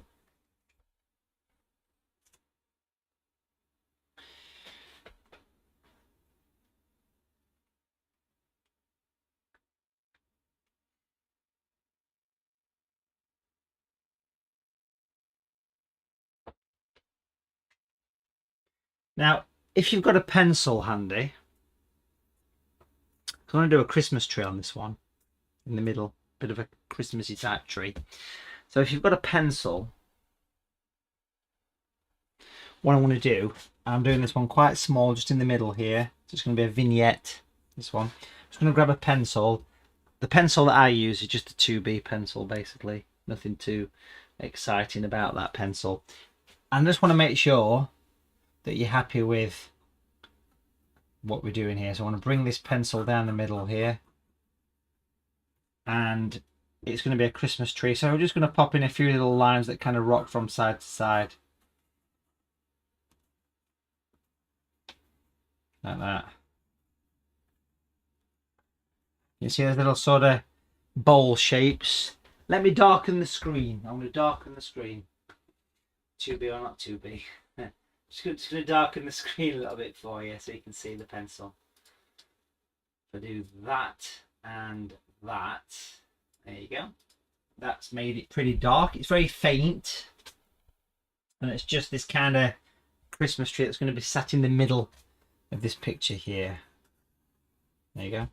So it's nice and wide, probably 3 inches at the bottom, goes up to a thin line here, and it's just kind of central to your page. Now, if you like sizes and to compare sizes and things, this particular tree is about 4.5 inches tall, which would be about 13 centimeters. No, sorry, 11 centimeters. The width of it, like I say, is 3 inches here, or that'd be 7.5 centimeters, give or take. That is going to be the basic Christmas tree shape there. I'll zoom in close. It's in the middle of your page. There it is. So if you sketch that in, just a straight line and then the zigzags pointing upwards. Loving it, says Marchan. It's nice to see your pictures coming to an email. And Betsy Ensley has giant snowflakes, but I like it all the same. It's lovely. Well done. It's nice to see your pictures. It really is. I'm pleased to see these. John's trying different paper.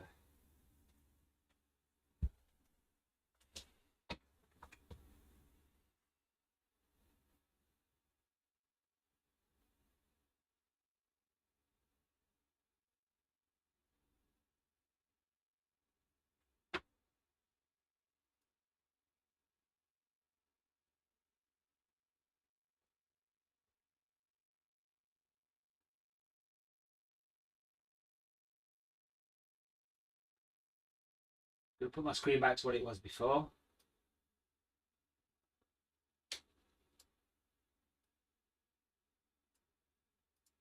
We're all set.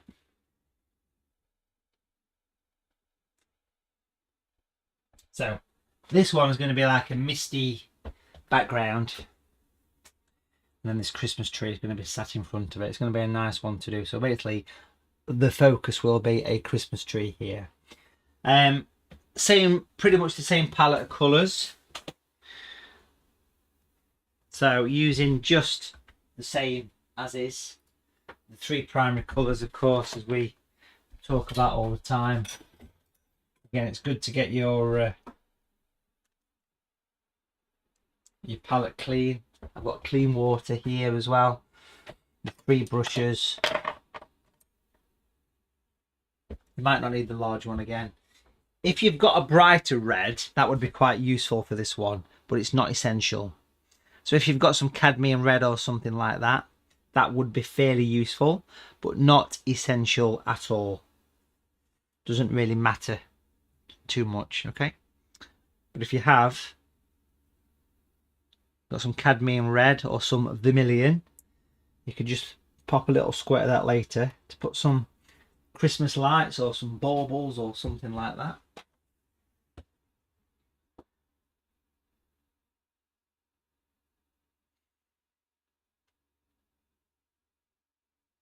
And it's basically going to be a Christmas tree in a snowy setting. That's what we're going to be doing here. So I'm going to be using simply the size 10 brush again. I don't think I need the large brush again. Let's prep some colours for the background.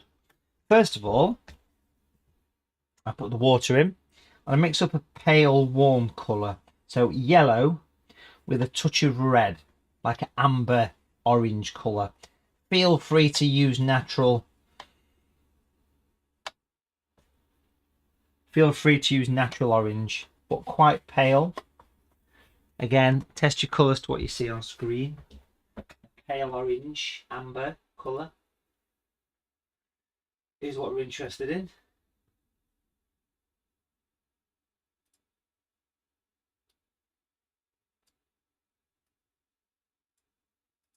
There it is. And then some blue. Not strong for these colours. Again, with that little bit of red, so that similar purple, but not a strong colour, really. So a pale, bluey purple is what we're interested in. Oh, nice. Jane Edgecombe's done a nice picture as well.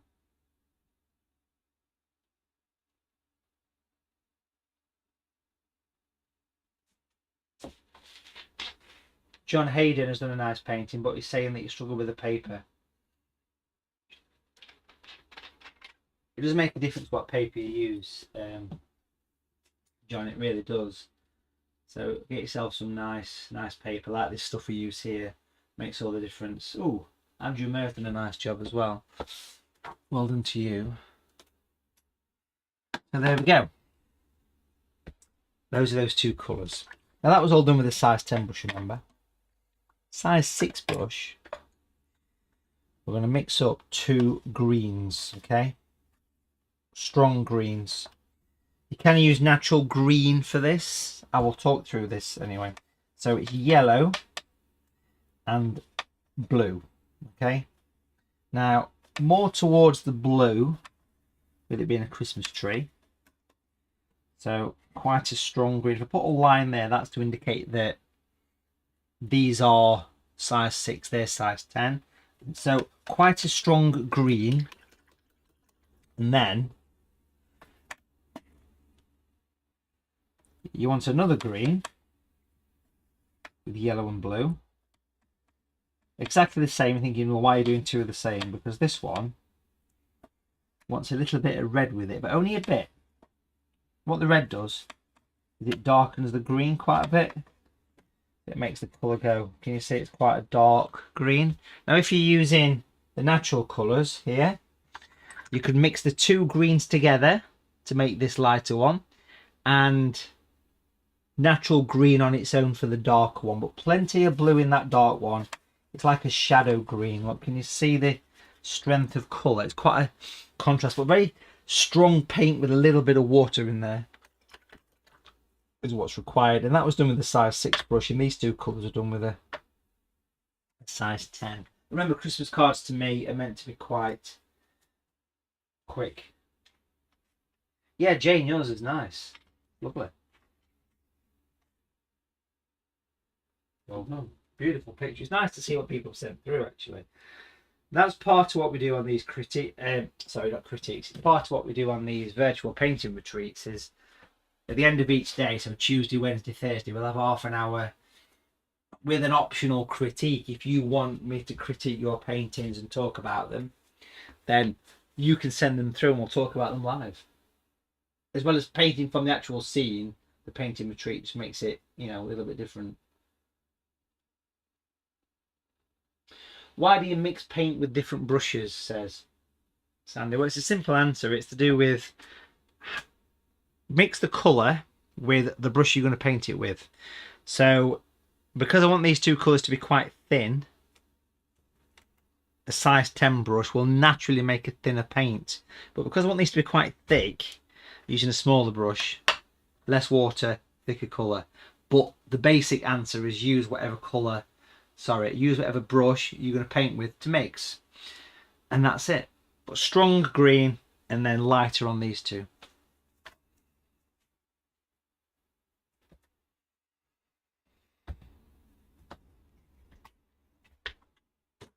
Basically.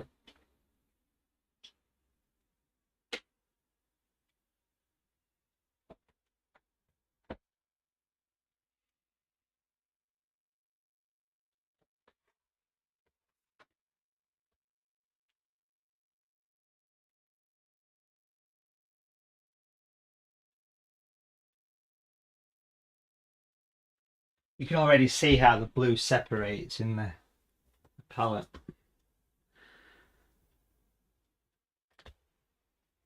Now at this stage I'm going to paint this in first for you again. I'll do it twice and that'll give you time just to watch me. So you're just watching again, remember that? That's always important. You're just watching, aren't you? You're just watching and relaxing. And I will go through it for you. So very simply, it's up to you if you want to clean water here. I'm wetting the entire page twice again. I'm working with a slight tilt on the board. There's no salt involved on this one, you'll be pleased to know. This one's just straight in, and it's going to be a vignette, which means it's got the faded edge, vinaigrette as somebody called it once, and it's stuck in my mind. So if you wet the page, do a vinaigrette, Palmer. Can we do a vinaigrette next week? But if you wet it all twice, very important that you do that. There we go. Nice coverage. Beautiful. Making sure there's no dry patches. Making sure, a bit of Derbyshire, making sure. There you go. 2 coats of water. Then we're into it. So you're just watching, aren't you? Of course you are. Down to the palette, straight in. No more water comes into contact with the brush. Straight into here. What does come into contact with the brush potentially is this stuff. Kitchen paper. Straight into the orange. Load up that brush. Just a bit of a wipe on the side. Remember that? Always a good tip. And literally flat to your paper and twist. Even over the tree. Flat to your paper. Let me get close in. Flat to your paper and twist, leaving an edge. Doesn't matter if it goes over the bottom, but try and avoid putting too much down here. Let your paint run. Let it bleed. Bleeding paint. Just bring it in. Twist this orange, amber, warm colour. Twist it around the sides here. Then what we'll do is we'll go straight in and we'll clean the brush. Clean the orange out, but I'm just going to make sure it's not too wet because my next colour is going to be the purple, the violet. Again, notice the elegant wipe on the side. Remove that excess. Then we'll twist in some of this. Let it mix. Let it become part of the orange. Let it do its thing. It'll go grey, but that's fine. creating a misty effect here, so we're going to twist it in. Bring it in so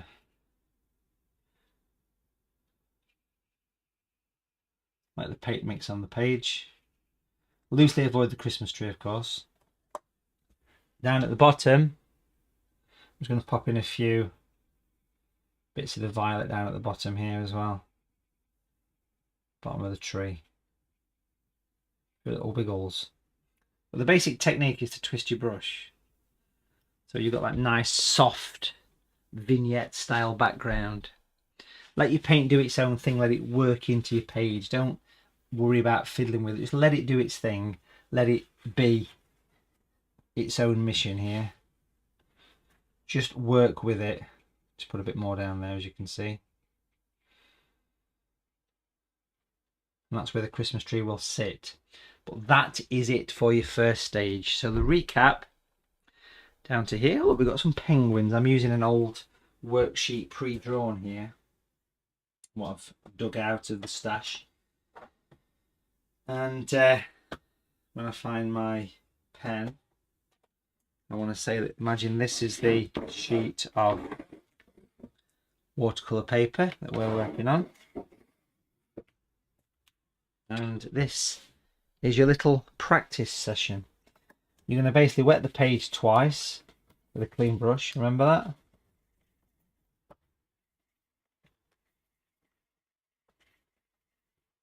Straight into the orange. Remember that little wipe on the side. Flat and twist. Loosely avoiding the tree. Use the violet. Do the same. Let it mix with the orange. It's going to go grey when it does that. In the foreground, do a few little wiggles at the bottom of the tree. I mean, that is it. It's just that. It's just a mess of colour all mixing together. Let it do its thing. Keep it simple is what I'd say here. Keep it nice and simple. There you go. Let the paint spread. Let it bleed. Let it mix. Let it run.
and then just let this dry. Give it some time to dry. Again, use a hair dryer or something similar. You can decide.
In my particular case, obviously, I'm going to be using a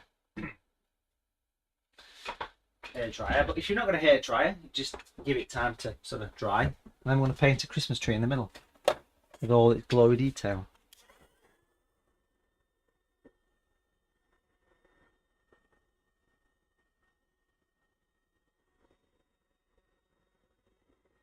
So if you do use a hair dryer, once it's dry enough to touch, just put your hand on it, and that'll flatten out any wrinkles, smooth it over, but only once it's obviously dry enough to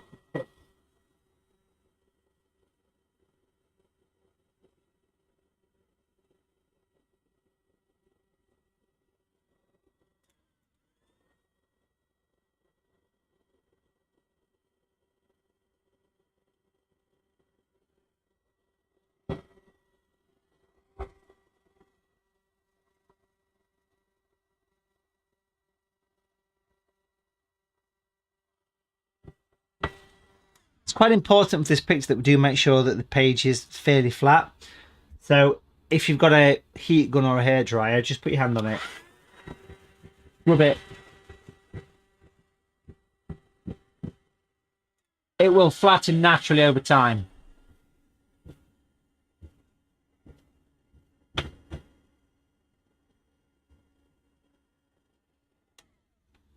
That's relatively flat, not perfect. Suzanne Oyo, your painting is beautiful. And yes, even the snowballs, Jane, are lovely.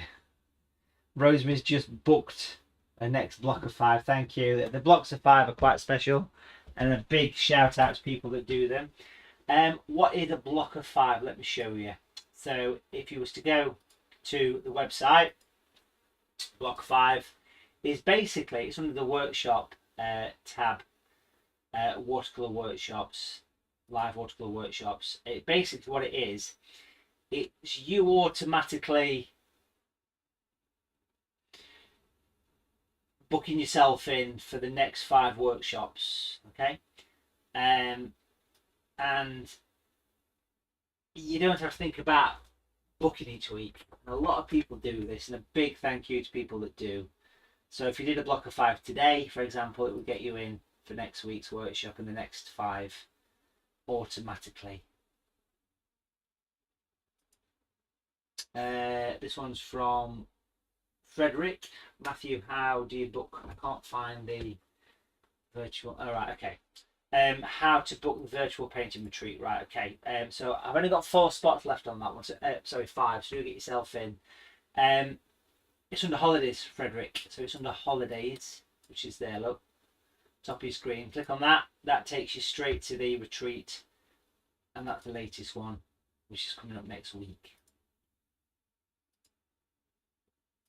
Another question is watercolour greetings cards. Yes, we do actually sell watercolour greetings cards from the Watercolour TV warehouse. You can buy a pack of 10. These, here they are. So the pack of 10, and what you get in these is you get a mount, you get the watercolour paper, you get the envelopes, and all the bits and pieces that you need to do them. So have a look on the website, do a search for greetings cards, you'll find them, and you get a pack of 10 with even little instructions how to do it and everything else. Envelopes, card, backing, paper, and mounts as well. And I think they ran £10–11, something. That sounds familiar.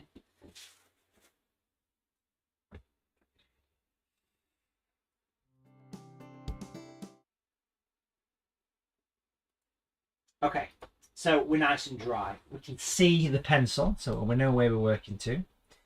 And it's the Christmas tree is going to come next. So what we're going to do first is decide where the bottom of the tree is going to sit. And we're going to do another masking tape. Little bit of tape here. Pop the tape to your hand. Remove the stickiness. And be a little bit creative. We're going to sort of curve this in. We're going to go up. And we're going to curve it round.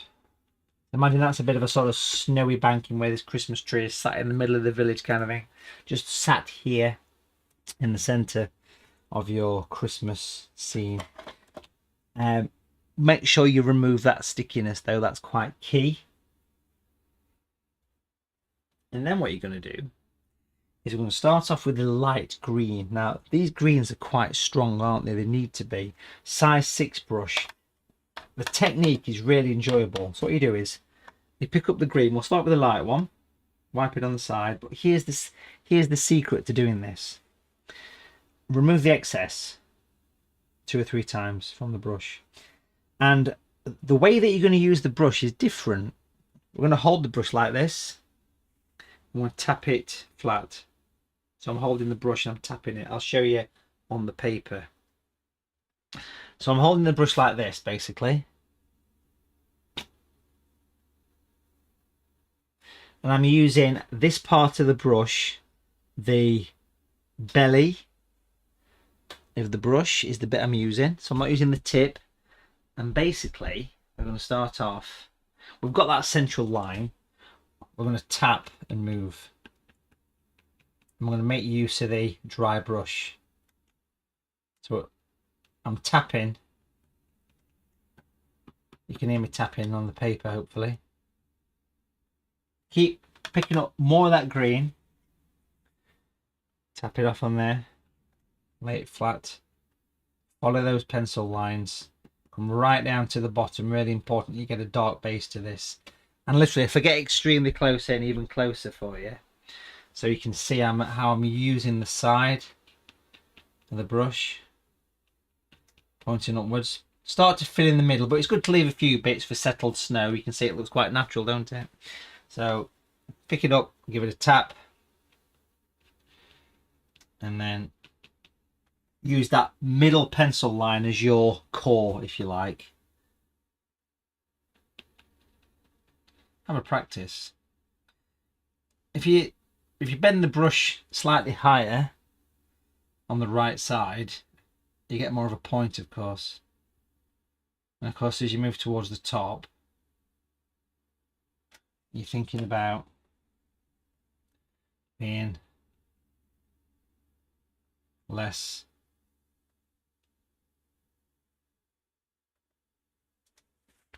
move up to the top. Look, there you go. Come back a bit. It's the same technique all the way through. So I'm now using more of just say half the brush because I'm getting quite close to the top and it's getting quite fiddly. So if I show you that, be a little bit more, but it still points upwards. Classic sort of blue spruce, moose pine, whatever you call them. And it's important to take a look at the tree in full, and it doesn't want to be all of a sudden going from It's a gradual progression towards that top, of course. It's really important that you spend time on this and start to build it up a little bit and keep doing more taps. Every tap of your brush is giving you, you know, extra branches, extra pine branches, whatever they are called on a Christmas tree. And when you get towards the top, when it's a bit tricky, you do this. Put the brush that way, because you get the one at the top, don't you? With a few, it's like you're stamping your brush. Can you see I'm being a bit more careful?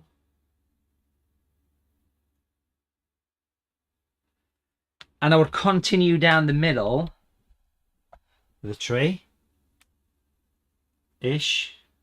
So if any bits of the main trunk need to be on show, you can sort of tap down the center. It's a really effective way of painting a Christmas tree, and you can see it looks quite nice, but just have a practice.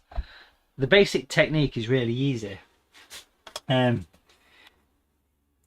it's a good thing to step back and look at it from a distance and refine the brush, as you can see here, or should I say refine the tree. But every time you pick the paint up, you're conscious that you are tapping away the excess on the kitchen paper. And it's a lovely, effective tree. Just try it, folks. I mean, that's what these are all about. This is like a, it's almost like I'm in 3 sort of mini workshops thrown into one. Yes, Peter. Yes, Peter, now you're talking. Peter Kimball has got this sorted, because Peter's saying, can you use the Matthew Palmer Fantastics? Yes, you can. The small one would be great for that. That'd really work well. Well done, Peter. You can come again. Yes, Pete, I'll pop you in for next week's Robin. No worries, absolutely. Around 80% space has gone. A busy one next week again, folks, so do make sure you get in. Yes, Lorraine, absolutely. It is the one that you want. Try and get the tree quite well proportioned. Don't make it look too unhealthy. Try and make it quite bushy. Keep adding a few more here and there. It wants to look quite healthy. It doesn't want to look like it's going to be taken to landfill. It wants to be, you know, have a bit of meat on its bones is what I'm trying to say to you here. Lean back, look at your picture. Enjoy it.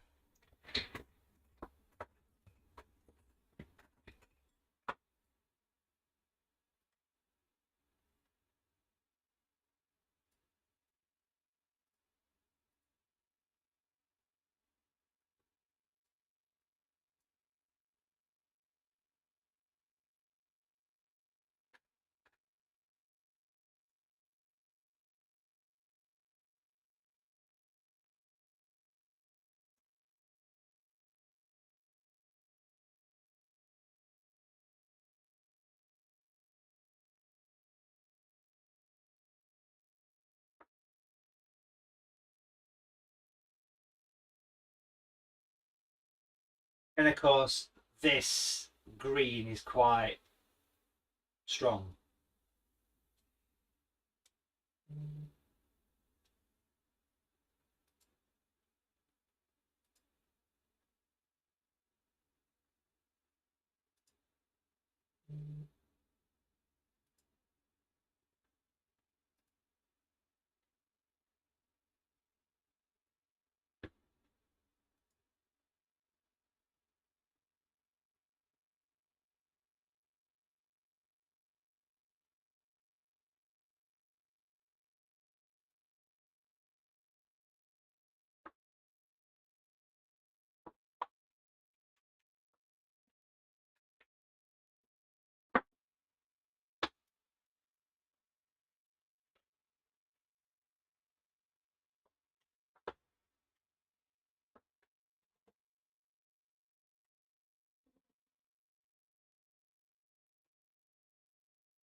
Now, once you've had a little bit of time with the lighter green, you want to be doing a similar thing with the darker green.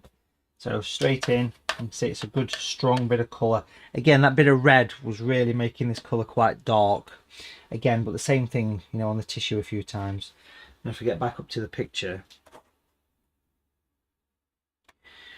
and it's mainly at the bottom for adding the shadows. So I want to make sure it's quite dark down here, especially where it sits on that masking tape. Make sure it's quite a solid dark, and just every so often be much more spacious with the darker colour, much more spacious. It's as though you're adding the shadows to the bottom. So this is the darker green. You could use natural green here.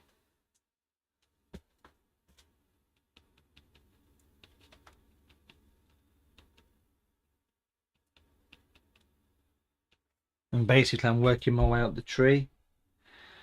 Just adding, more so at the bottom I think for this one. But I'm just adding a little bit of shadow here and there. Keep kind of filling it in a little bit, giving it some body. So it's quite a detailed effect, this tree effect, but it works really well. It's a lovely little effect. And again, as you get higher up towards the top, you start to use less of your brush. It doesn't want a huge amount at the top, mainly at the bottom there, but certainly down here where the masking tape is, you want to get a good solid bit of ground there. And again, probably a little bit of a tap up the middle would be quite useful. Just in a few places, not all over. So like here, for example, I'll probably just sort of tap in a bit of a central trunk of the tree, if you like.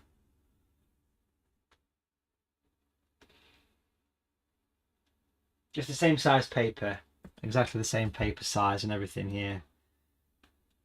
It's just a different orientation. So it's 1/8 imperial I'm using. There it is. It's just a working portrait. Now at this stage it's also worth just having a moment with the darker green, again on the tissue there a few times, look. So it's very dry. But rather than using that sort of tap on the side thing, use the tip of the brush. And if you need to, there's nothing stopping you popping a few little sort of spots on the edges like this. Can you see these? Little diagonal rows of colour. Now again, it depends how much detail you want to do, how many hours do you want to spend on a Christmas card for your next door neighbour or so on, as into how much detail goes into it. But a few little sort of spots here and there would give it a bit extra. Less is more for these though. I imagine you'd want to do some of these near the top. So rather than use the side of the brush, I'm just simply tapping the tip to pop individuals. I'm quite a fan at the top of the tree as well in doing this, so make sure you get a nice, put some nice spots at the top and get those few individuals that come through.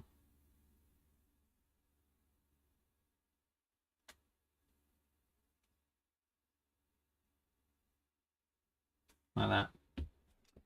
And it just puts a little bit of added detail in the tree, and those all yeah, isn't that nice? And those all important shadows in the tree. Lovely.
Now, as we mentioned at the beginning of this Christmas tree one, we're going to put some baubles and things on this to make it look even more Christmassy. But at this stage, it's just making sure that you've got a good dark base to this thing. Then you can very carefully remove that masking tape down here, nice and steady. Again, not to rip, but really dark down here. Yes, baubles are going to go on, but we'll get to that. We're not quite there yet. But having red paint, if you've got some cadmium red or some vermilion or something, then that would be quite useful to actually have. Trying to get the focus to come on it. Come on, focus. You're pretty good at normally picking out these things. There you go. So this is cadmium red. If you haven't, just use the red you've been using throughout. It doesn't really matter.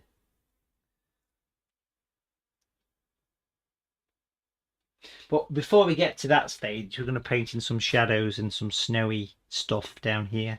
I say a nice quick picture is good for these Christmas card scenes, but I'll just give you a little bit of time to work on what you've got at the minute.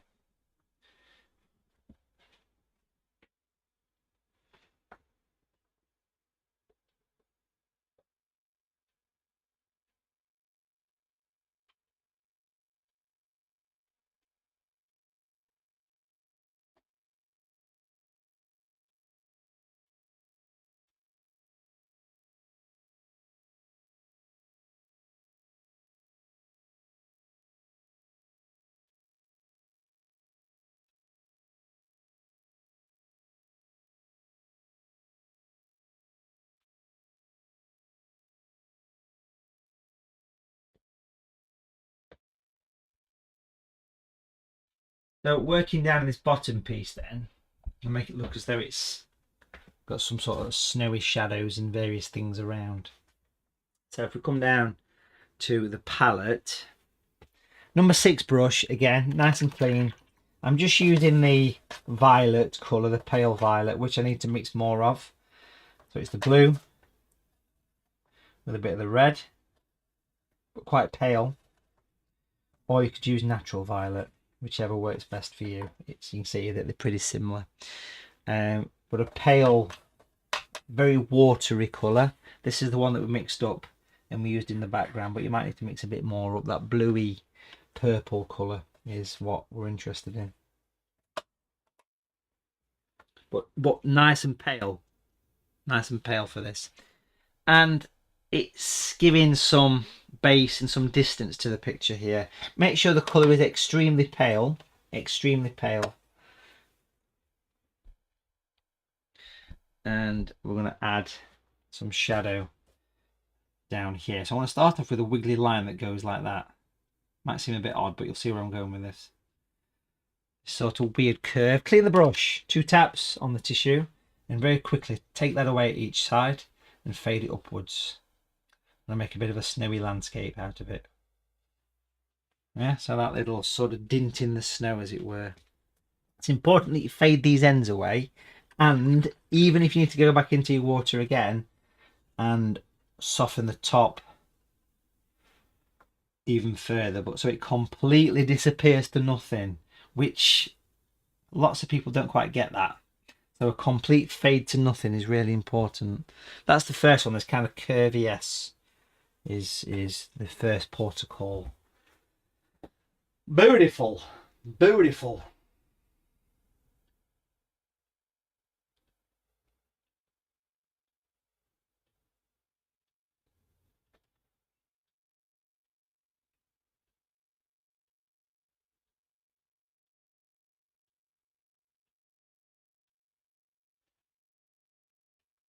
So it's a Christmas tree that is perched, is sat in the village, in the town, in the whatever, town centre, whatever.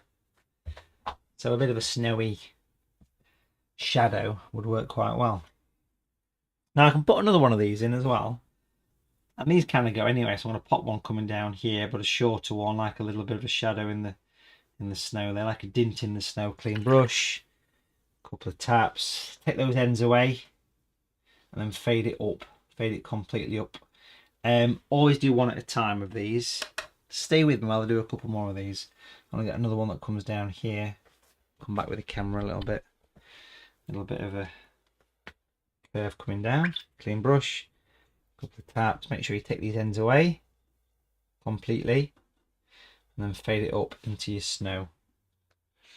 Now, quite often when you do this, you have to notice I'm dragging the brush through the colour. Can you see that?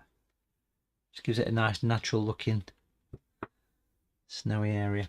Yeah, so quite often you have to go back into these with a clean brush, couple of taps, and smooth it in. But a nice pale colour, working on one at a time. There you go, that kind of nice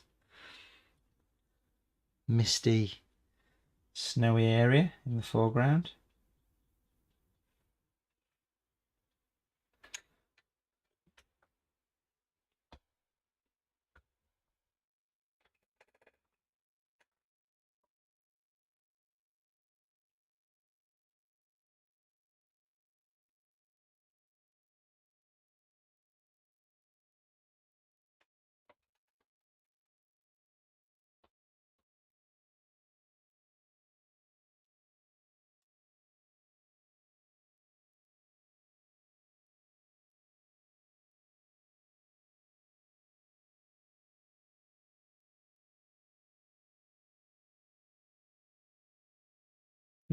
You can't beat a bit of yellow snow, can you? But that is a really pale colour, folks. Now, this next stage is completely up to you. But I want to show you this. But I want you to decide about this one. This is your call. This one's your call. So, I'm going to get close in to the left and right side here, the background. Okay? This one's up to you. Alright? Back to the palette. So just watch as I do this. I'm going to go even lighter with that colour. Very pale, very watery. Bags and bags of water. That's really thin. I've made it even lighter than what it was. I've added more water. Take a look at the colour. Can you see how light it is compared to that first one? It's almost not there. Number 6 brush. I'm going to put some distant trees in. Because this is, you know, potentially it's the edge of a pine forest. I want to paint in the tops of some of these trees. So I'll put the line down and I'll rock the brush from side to side. Let it mix with the green. Don't worry about the green. And once you come so far down, probably to about halfway, get close in for you. Just use water, a couple of taps, and fade, scribble the bit down at the bottom. Now, I'll show you that again on the other side. It's like a distant tree, a misty tree, very pale. Over this side, let me show you. So if I was to do one, say here, coming down that edge, it's the line that goes down first, down the middle, but it doesn't go all the way to the bottom. And then what you do is you put the brush and you do the little sort of bowl shapes, just using the tip of the brush here. I'm not using anything more than that. These are misty, very, very watery, pale trees. Using the same technique as the previous picture just makes sense of it. Clean brush, a couple of taps, and then use water to scribble it down. Fade it down so it's like in the mist, as it were. It's there, but it's not too obvious that it's there. It's like a misty pine tree that you can just about make out. We did something very similar on a painting last winter, and it was the snowy owl. We did the trees here. Can you see? That was one of the workshop pictures that we did.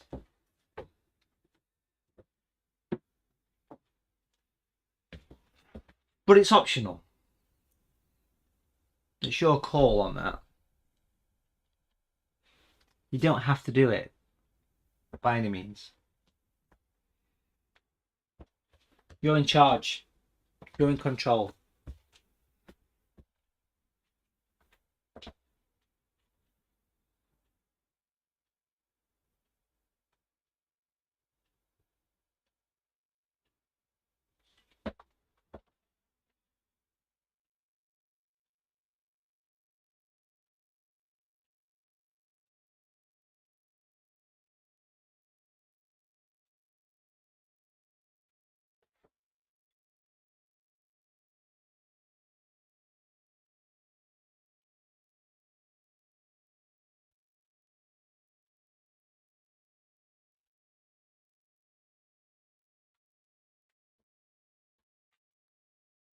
course, as it dries off, there's nothing stopping you adding a few more individual flicks over the top of it, just to say it's got a bit more oomph to it, but I wouldn't really be doing much there, but you could always add a few more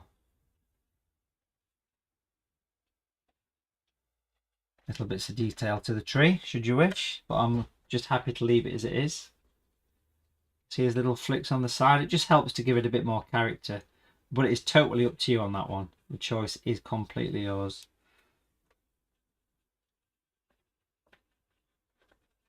There you go, so that nice kind of misty one, but the trick is to use water to make sure that it fades into the mist. Basically, that's the secret, really, what I'm really keen on capturing. So that nice sort of misty pine tree distant effect using a pale violet colour. So have a go at that, and then we're going to work in the foreground and get some baubles on. Beautiful. It's quite effective. I do like the pine trees. They just kind of scream Christmas, don't they? Obviously. Jane's just booked your next block of 5. Thank you, Jane.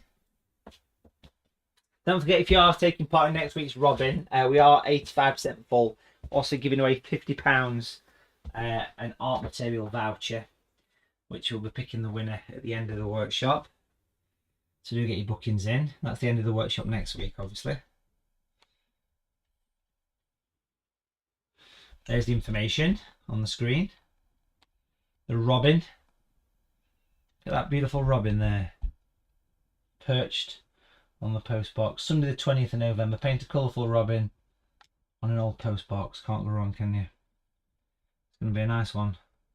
We've done quite a few animals over the years on these workshops. There's a few in the studio. If I come back here, there's a few examples of festive scenes, including the robin here at the back, of course. There's the fox that we did the fox. You've just seen the one I just showed you, the snowy owl on the pine tree, perched on the pine tree. That was a good one. They're all available to purchase as previous workshops, so have a little think about that.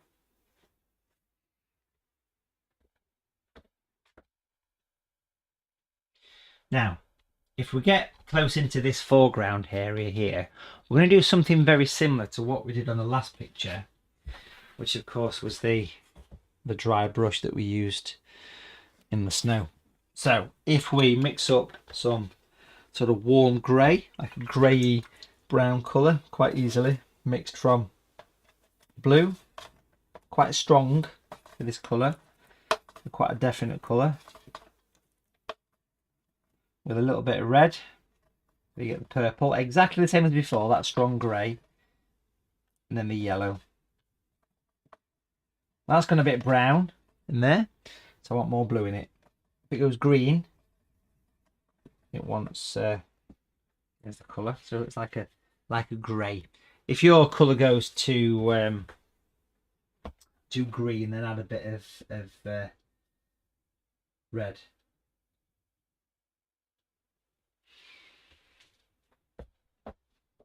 So that strong grey that we've had all the way through.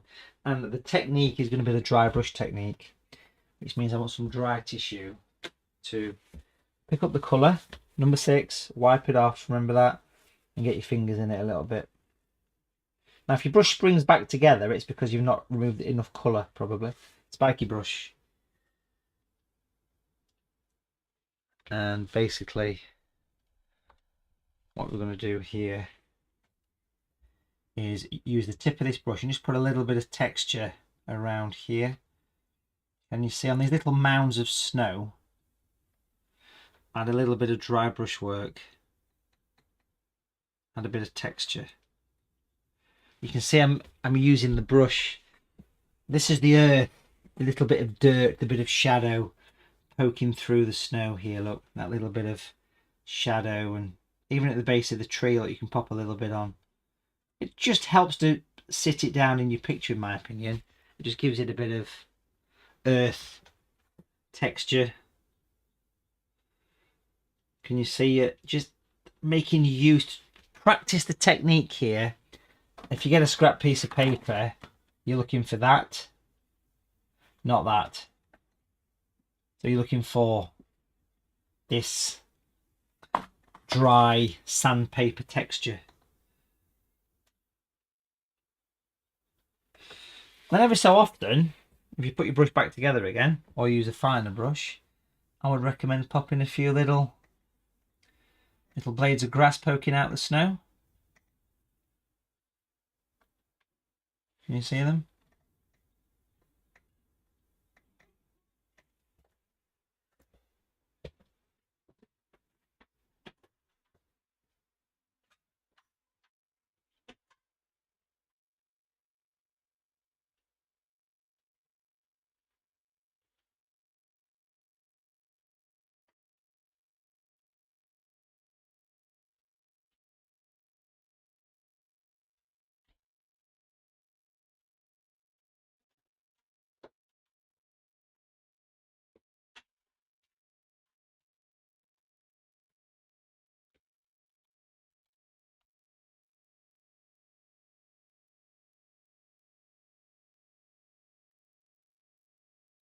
My advice to you is pop a few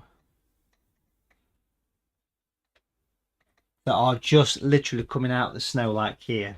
If you're thinking, why are you putting them just in the middle of nowhere? Well, that's because I always think if you do a few like this, clean the brush, pick up some of the violet colour. Again, I'll just dry the brush off. And actually pop in some shadows on the bottom of them. Look how they look as though they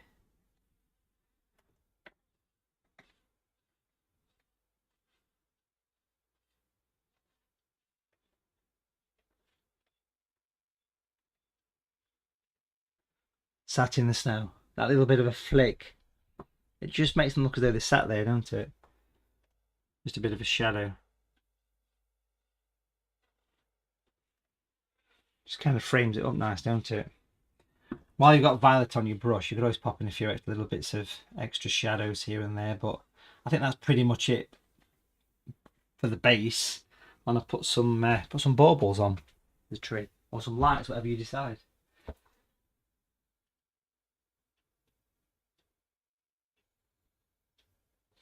Amanda says you enjoyed the robin last year. It was actually 2 years ago, Amanda, crazily. It was actually 2020 that we did the robin. So it's been 2 years since we painted a robin, so we're certainly due another one. So do get those bookings in place. I like that little bit of foreground, it's quite effective. But working with a drier brush, it's a good way to add a extra level of detail.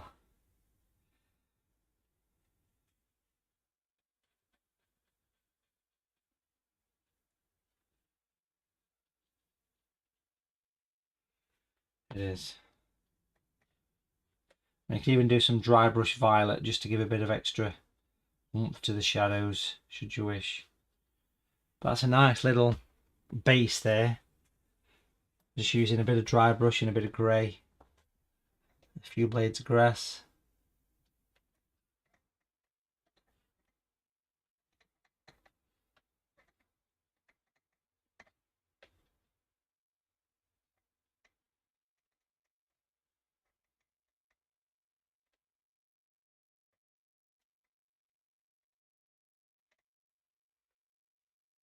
It just helps it to be sat more in your picture. But hopefully by doing this you learn that dry brush is very effective and you can really spend time with it. That's ready for a few baubles to finish off then.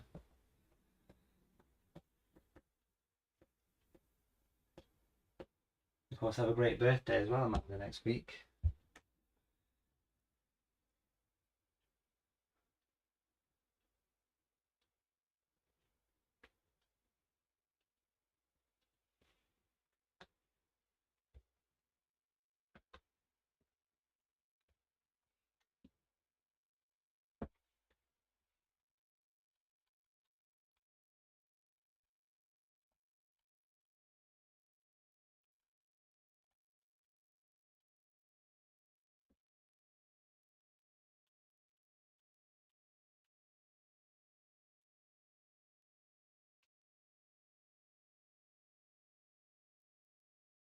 Now at this stage, of course, you can decide, do you want to put a few baubles or lights on the tree? You know, it might be the tree that's in the garden, might be the tree that's in the village square, whatever.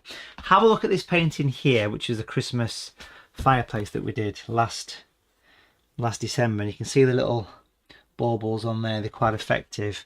We also did it on the Christmas market, festive market. Sorry, it's got a problem there with the older thing collapsing. If I swing the camera over here, you can see you've got the little red on there as well, the festive market one.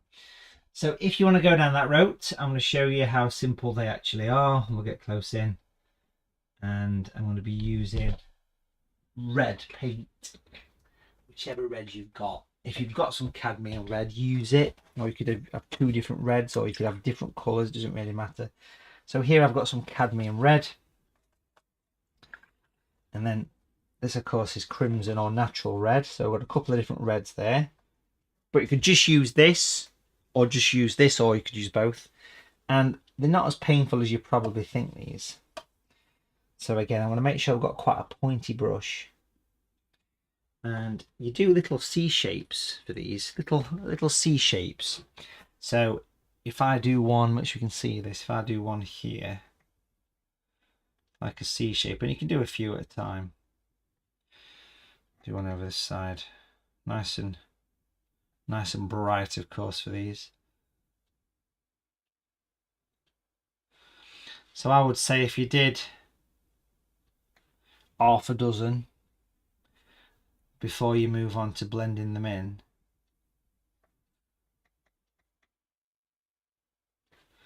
because a little bit of blending is involved. So it's basically a C shape.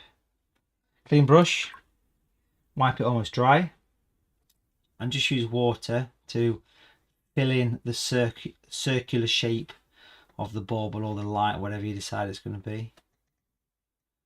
Give it a bit of a scribble. Can you see how they look quite effective, don't they? Yeah. So a brighter red is preferred if you've got the option, but if not, I wouldn't lose too much sleep about it. And of course, it's watercolour, so you're not going to see them too clearly on the over the top of the green. So it's just going to be on some of those edges, which is why we left a few lighter gaps here and there. Let's pop some up here. But, you know, medium strength colour, little C shapes, as many or as few as you think works. It just puts the festive charm on it, don't it? You know, like gives that little bit of a Christmassy sort of feel to the picture. And obviously you can decide how far you go. You clean your brush, wipe it almost dry, and then complete the shape. But I mean, red's going to work well because it will complement the green. But you could do any colour really. You could have a mixture of colours. I'm just going for red all the way through here, just because it's the most effective colour, especially against the green. So the baubles are not complicated. Have a little practice. They are quite small, so you do need to be thinking about which brush you use. You might want to change brushes to a different brush, but of course it's Christmas card themed workshop today, so certainly add in some of these. I'm not going to put a huge amount on, I'll be honest with you. I'm just going to keep it simple.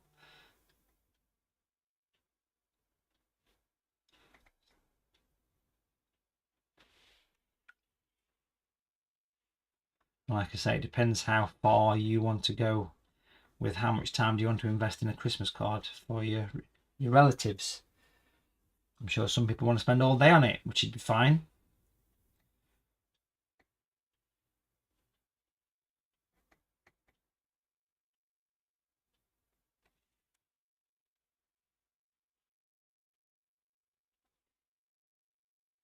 Beautiful. The red just works, don't it? Look how beautiful that is. Works just spot on. Of course, you can attempt to put some in the middle as well. I mean, it depends how much colour you've got. I'll just stick a couple in. So I'm trying to avoid putting any over the green too much, but hopefully I've got some space to pop them in. There we go. That's all right. Just notice that I'm holding the brush like a pencil here. Rest on your paper. There we go. A nice little Christmas tree.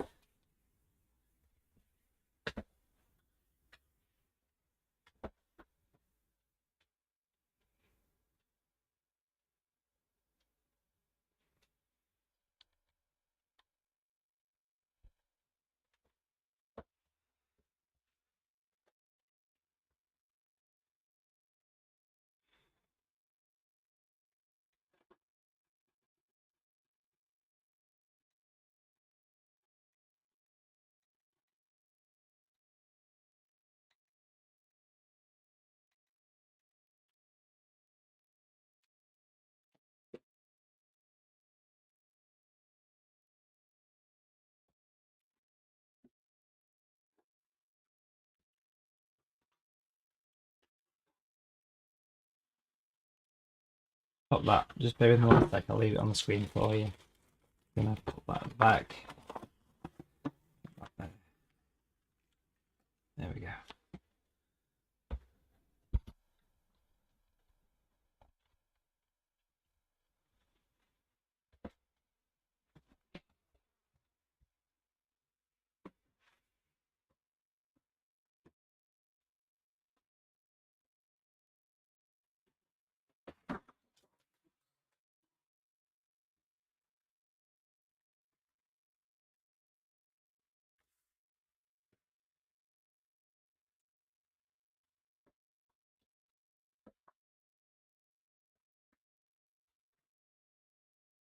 I mean, if you're a real fan of detail,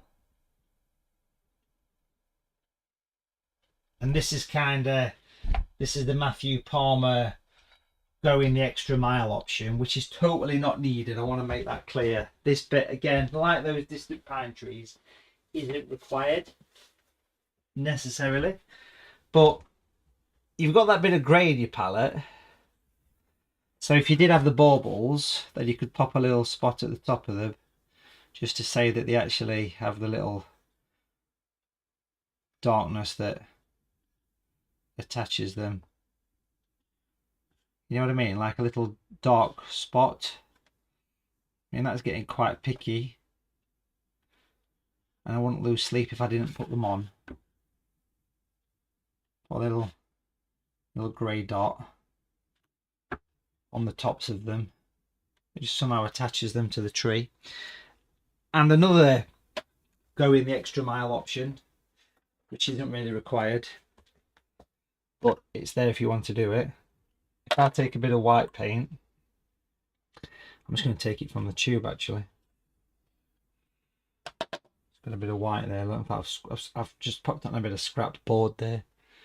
You can pop a little white spot just on the opposite side of each bauble, just to give them a little bit of a highlight, especially the ones that overlap the tree, green tree.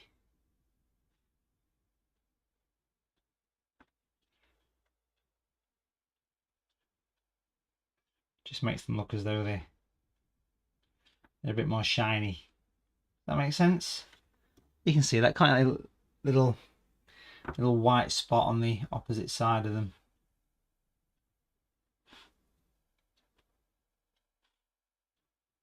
There you go. Should you wish, you know, that's all that is. Totally optional, not needed, but there if you want it. And that's that one completed, folks. So I'll give you a bit of time, you know, I'm going to grab a quick coffee and I'll leave that on screen for you. And I'm going to come back in about 5 minutes or so. And I get another sheet of paper stuck to the board. This time we're working same size but on a landscape orientation for the final picture of the day. So that's your Christmas card. That was the wintry landscape that we did. I'm loving this Christmas tree one here. And then we've got one more to do, which is going to be a bit of a gateway in a park or something like that. So it's going to be a lovely one. Or is it? I'm not sure yet, actually. I'm not sure what I want to do next. It's a surprise for you. Let's have 5 minutes. Let's have a bit of a coffee. It's still snowing in the studio. I'll give you time just to fiddle with this. In the meantime, quick update on this. We are looking about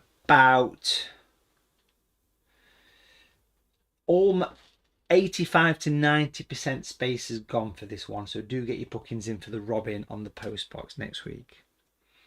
There's a £50 Watercolour TV art shop voucher to give away during that workshop. Get yourself booked in. I'm not too concerned about cleaning the palette necessarily here, but if you want to start afresh with a clean palette, then I'm going to rinse my palette out, but you don't need to. You can use the colours what's in there. You can use the greys again, certainly.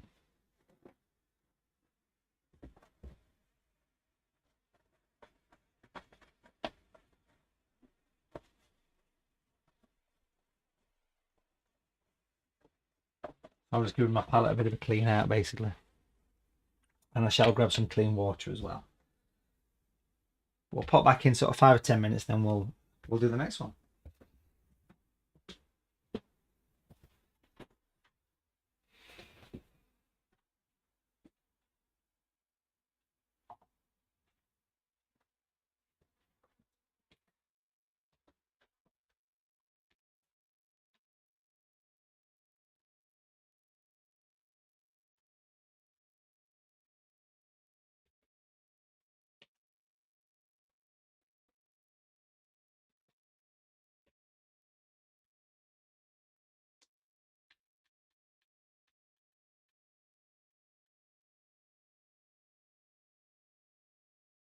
Sylvia Highcock, your paintings come out lovely of your winter scene.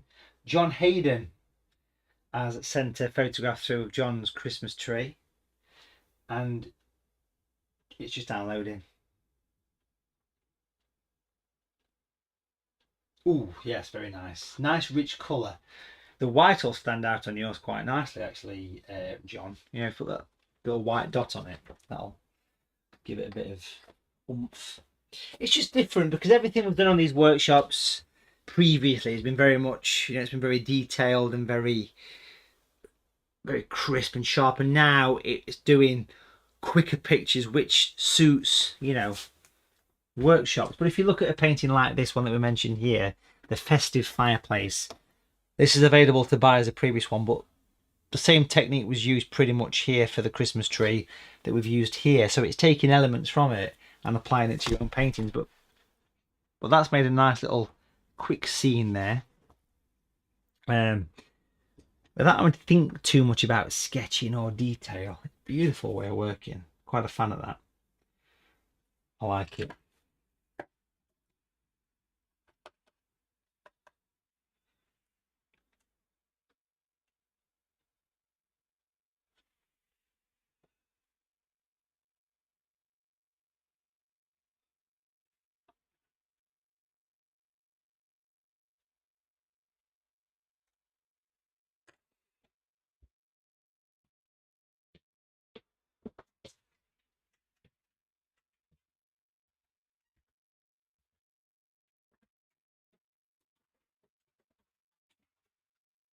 Have a quick coffee, I think.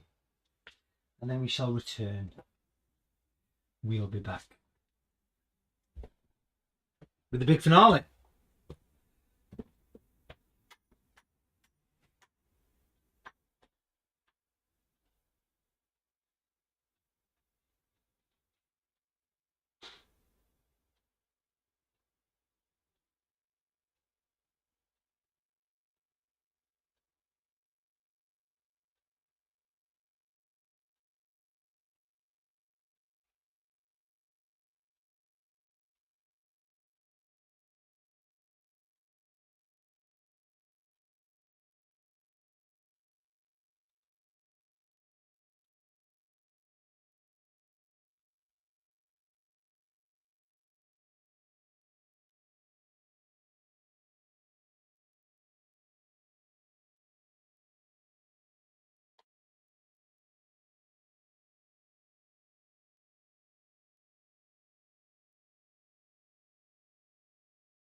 Yeah, you can. The paintings are yours to keep forever, Ian. So, but we've got one more to do, so we'll finish about 3 o'clock today, give or take. That's lifetime, obviously,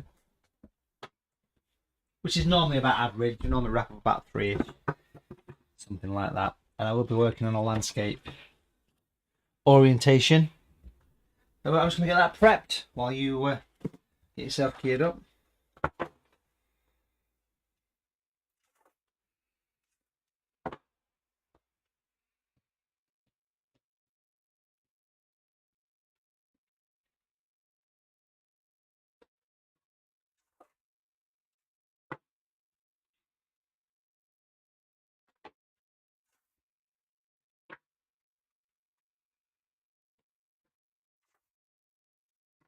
It's getting sticky.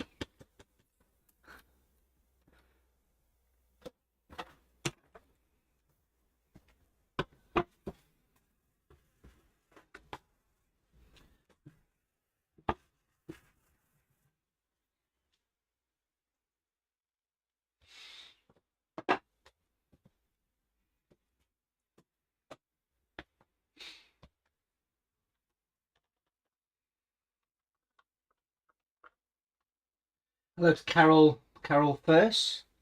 Carol's finding the colour mixing difficult. Yeah, it just takes some learning colour mixing, but it's certainly a lot easier having the natural colours. So having the natural grey, which is a paint you can buy. Here it is. Makes a big difference having these because it's the colours ready to go. It's ready mixed paint basically. So have a look around for those. Yeah, so if you purchase the workshop through Watercolour TV, you can access it via the purchased workshop menu. If you bought it from Create and Craft, you just get the email, but it's the same email that was sent to you now this morning today that is the one that you can use again and again. You'll get sent another email as well with the finished pictures on, which will come to you later on today, so you can drop in and out with these. That's what makes it quite special. We've got some nice pictures coming through. Suzanne Oyo.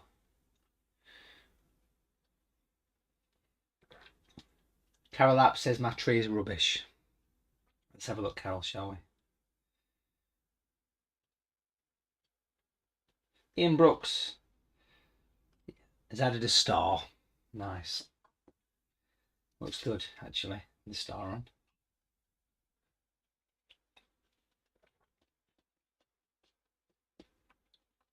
Yeah, it works nice, that.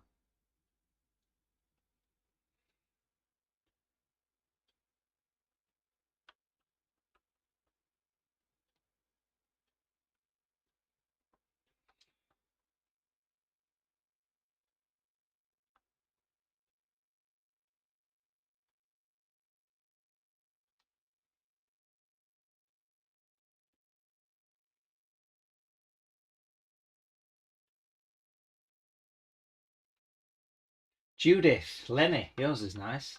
Yours is really nice, actually. Well done to you, Judith. That's lovely. You got different coloured baubles on as well. Excellent. Don't forget that you can use the same techniques that you used in your first picture. You know how you put little bits of white around here? Little bits of white spots and little bits of craft knife. Well, you could apply that to this picture quite easily. You could put a bit of white down in the foreground here, make it look more snowy. I'll show you. I've still got the white here, look. With the white. Just a bit of a sideline before we start this next one. We'll just get close into that. There's no reason why you can't, and just get a bit of white on your brush and pop in a few little white spots where the snow meets the, see what I mean? That'll brighten up any dark foregrounds that some of you may possibly have. I don't know, obviously, because I can't see them, but you know, it's maybe something that you might want to think about tweaking a little bit while the white is still fresh. And a bit of white down here. I'm quite a fan of the white stuff, as you know. Sounds dodgy, but I know what I mean. So, all little additional bits that you can think about. It all depends how far you want to go with a Christmas card. But I've put a little bit of white on the tops of these mounds, and it does actually stand up quite nicely. So that's something that you can potentially think about as well. You could even, if you've got a very definite looking solid tree, you could always put some white on the tree as well, like settled snow. So if your tree is looking very full and very, you know, solid, then why not put some white on? Settled snow. It's an option that you can maybe think about. But we're ready in a minute for the next one. Let's give you a couple of minutes to get you put your white on. And I'm going to do the finished picture, the final one for today.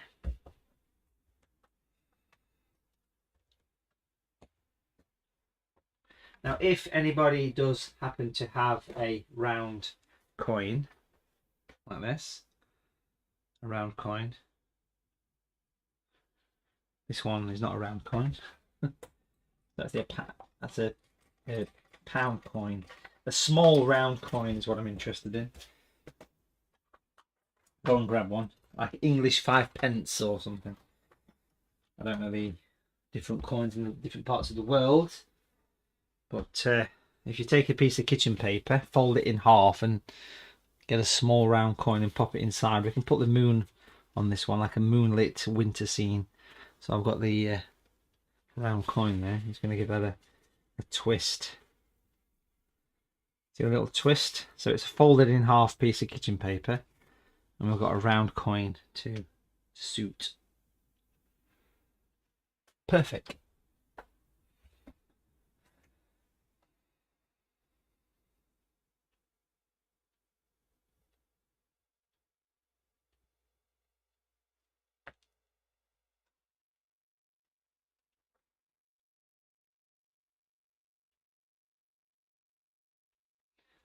Dale Williams, your tree is just a bit too thin. The colour wants to be a lot stronger, don't it? A lot more vibrant.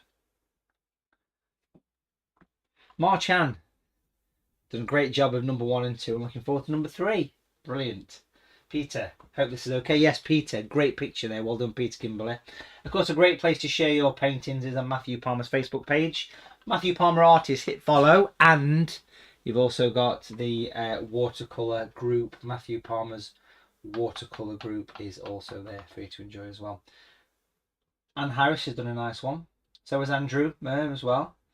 Ray Russo, these are my first 2 cards. Messed up the foreground of the tree. It's so much darker than it should be. A good one to try again. Thanks again for Super Sunday painting.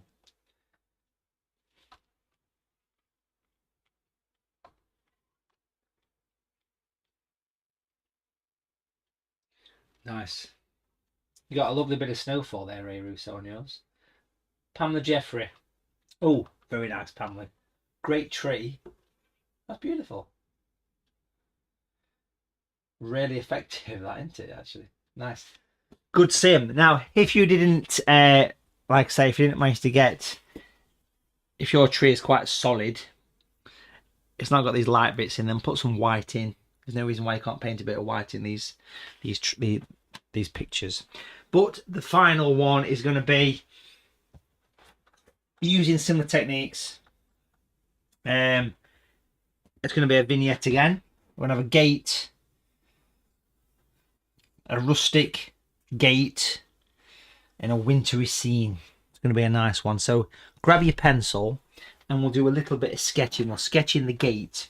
Now, it's not going to be precise. I'm not concerned about using a ruler, but if you want to, then you can do.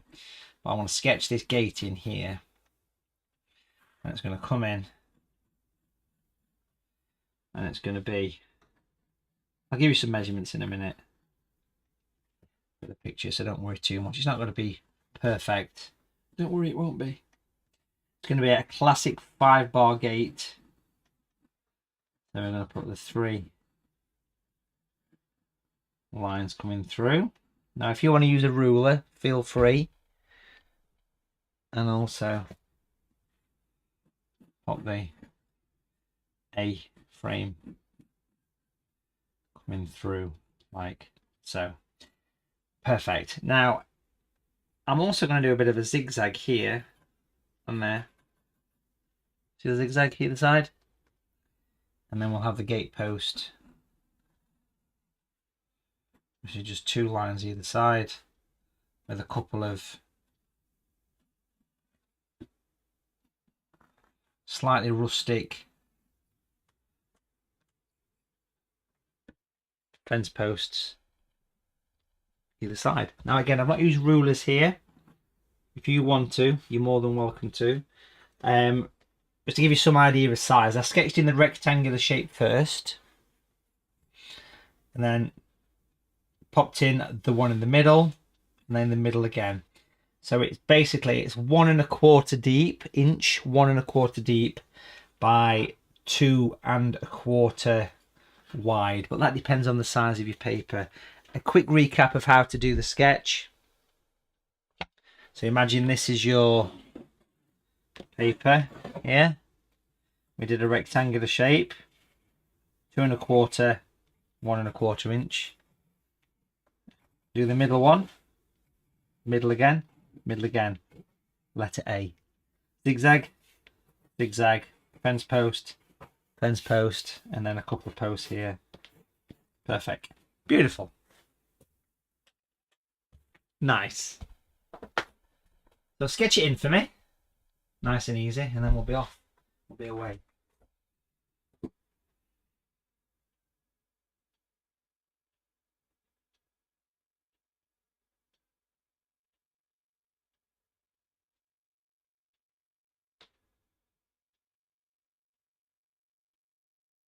Connie Craig.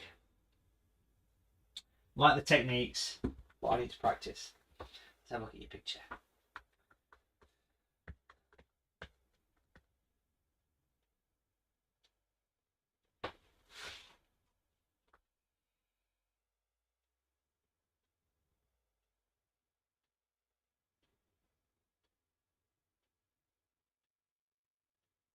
Nice. Well done, Connie. It's lovely. Now on this picture, we shall be using some white paint. I'll just mention that. So white paint will be very useful on this particular one, okay? Be quite a useful one to have.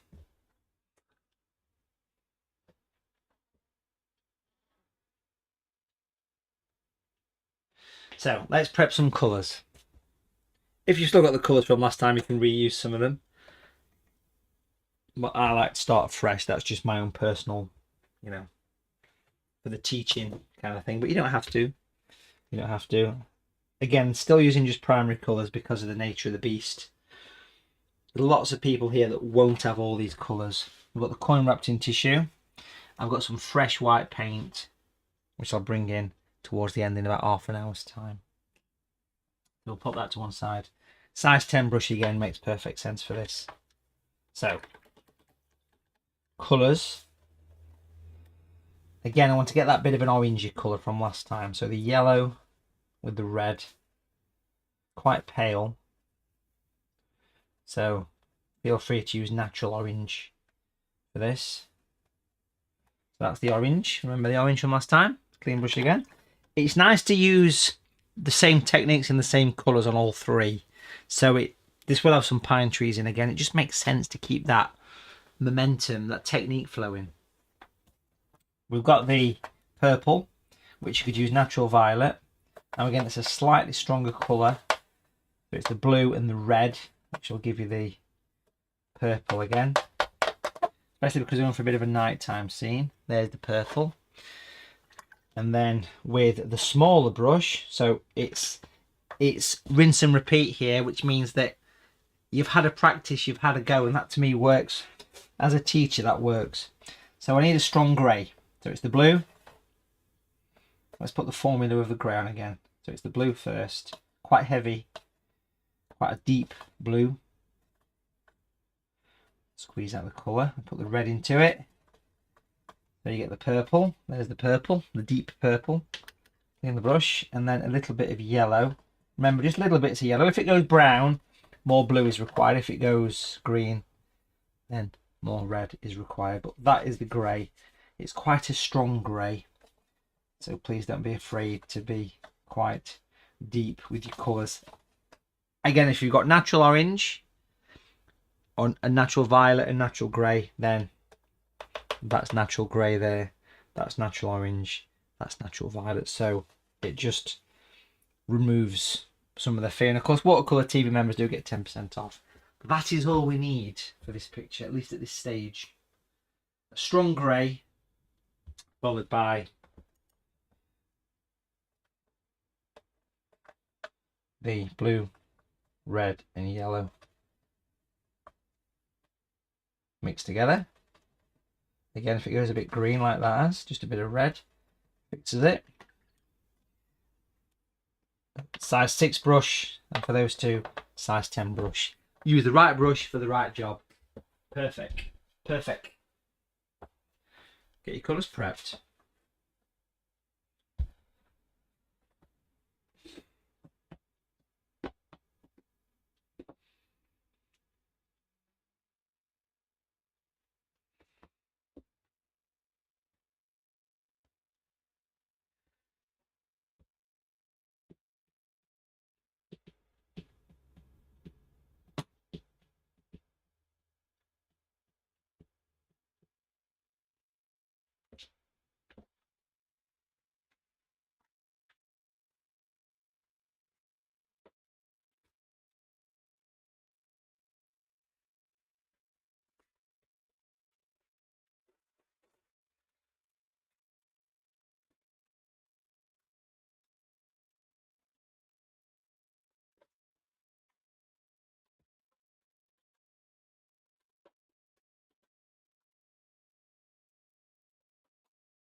We've got some nice salt effects on yours at Sarah. Looks lovely, Sarah Parry.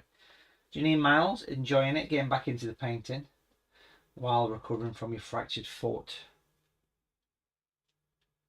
Nice. Christmas tree is lovely. I think a lot of people, from what I've seen with the Christmas trees, what they've sent through, are quite sort of solid. Having a bit of white on them would be quite effective, I think, as a workshop. So I'd certainly encourage you to do white. And of course, you can use the craft knife. Let me show you, because a few people have kind of had this problem, I think. So if we just want to sort of backtrack a little bit and just come over to this one before we start doing the next one. So if you've got the white paint, do practice it first though. But if you get some white on your brush, I don't want to do it on this because I don't need it on mine. But the effect would be very similar to the effect that you did with the, see what I mean? Little taps like that of white with the side of your brush. Follow the curve. And if you imagine this in here, we'll put that bit of snow on it for you. So have a think about that. Craft knife would also work as well quite nicely. So if you've got some white, yes, certainly, you know, that is one way that you could potentially cure. Nice mug as well. Janine Miles, I'm impressed. Be back. Okay, right, onto this then. Let me show you the first bit, the background. Again, using the size 10 brush to wet the entire page. Again, it's worth making sure that you've got that kitchen paper handy. So if you just watch, I'll do a recap as always on the quick version below. So wetting the page just once here.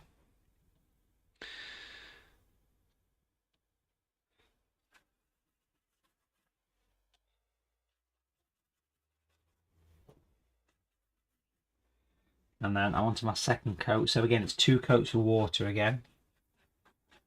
Depends on what size you're working on, but certainly 2 coats of water makes perfect sense.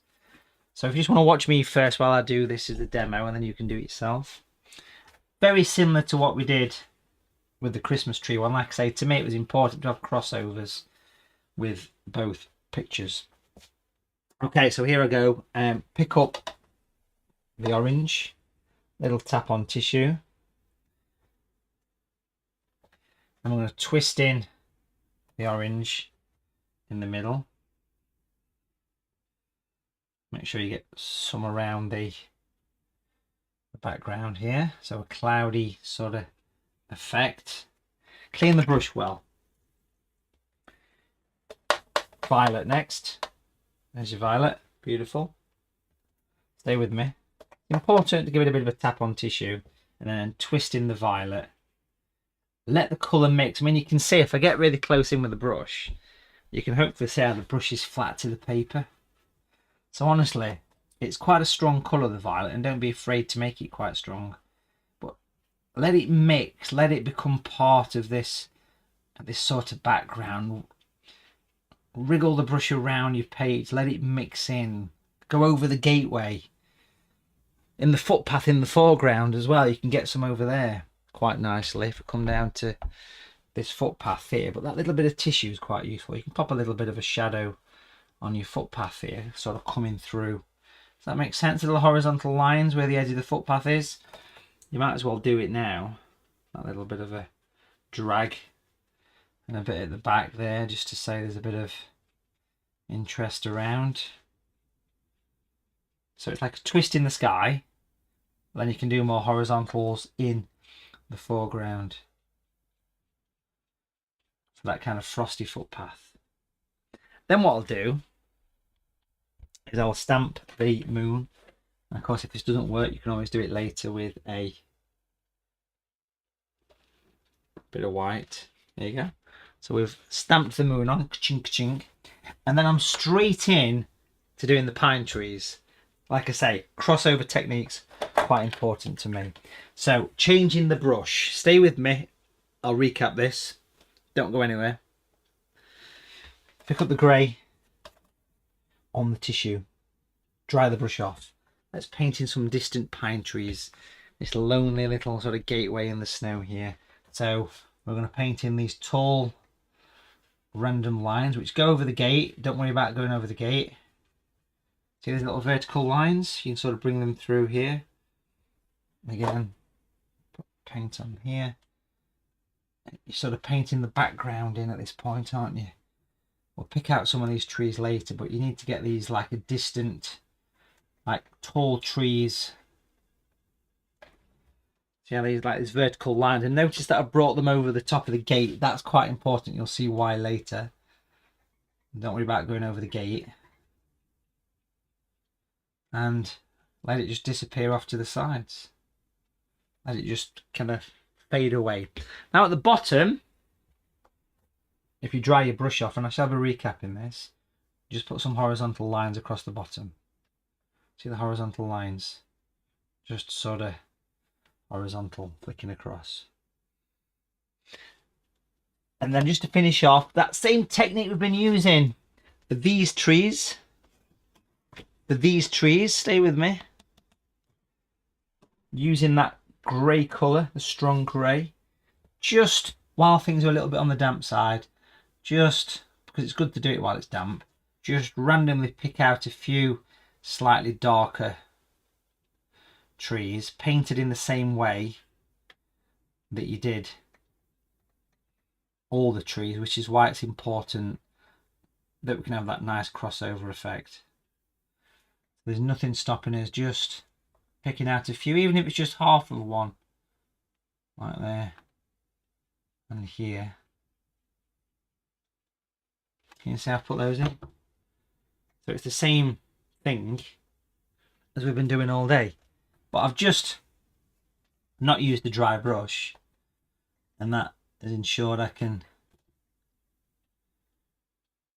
And the background's a bit damp still, which is fine. But it wouldn't matter if it was dry or damp, to be honest. And I think maybe one more, because you've got to have at least 3, haven't you? So we'll do one here. Bring that down to the bottom. So we've got 3 sort of tall trees, and then we can flick in. It doesn't matter that they go over the gate. If anything, you want them to, because that'll make the snow stand out that's settled on the top. But it's nice to use the same techniques because I've not got to explain it too much. You've had a practice.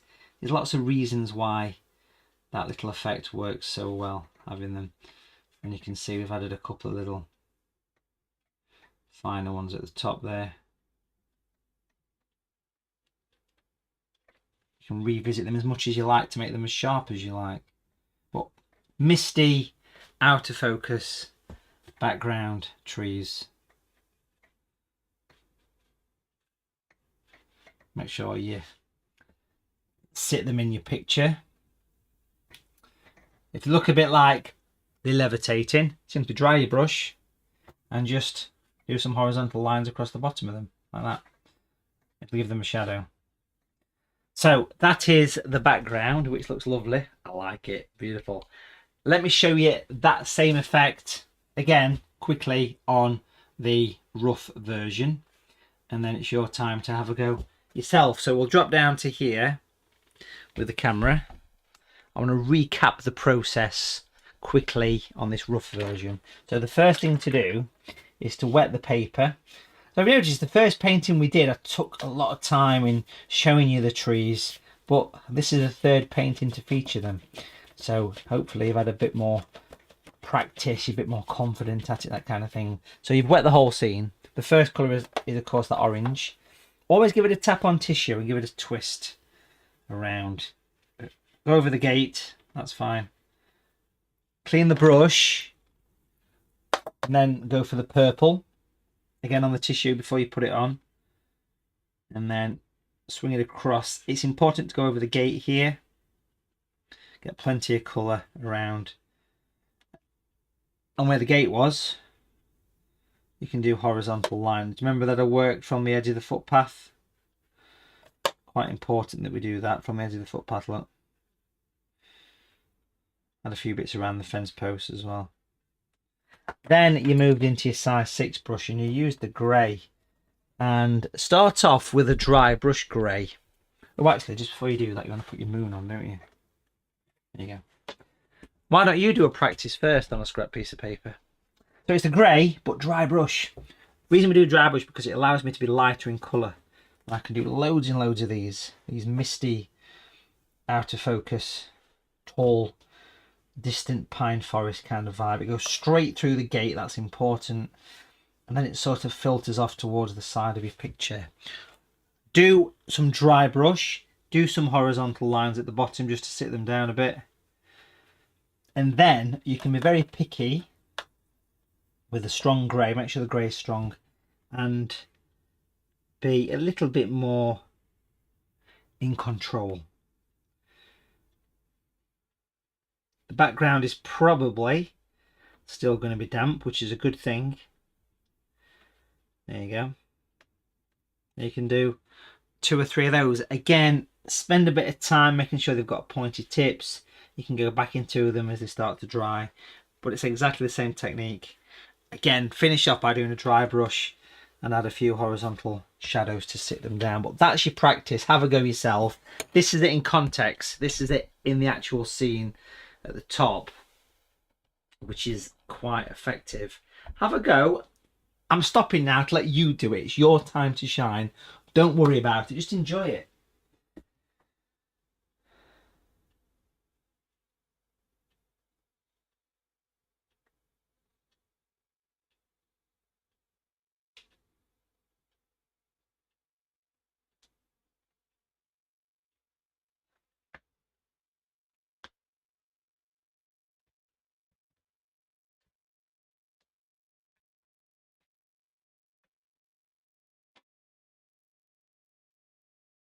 Vivian Day's painted a beautiful tree.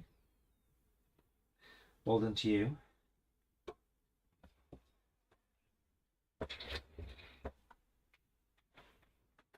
Enjoy.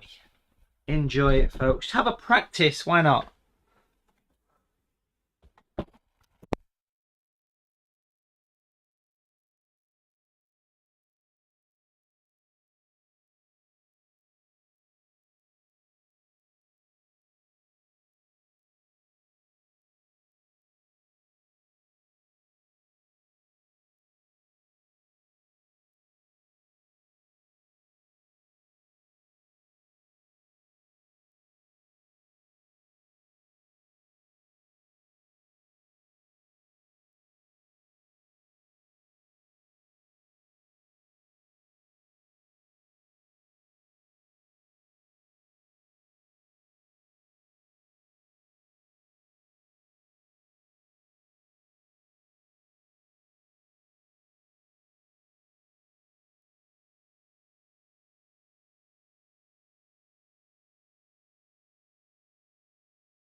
Again, just you know, it's important to make sure that this is dry before you move on.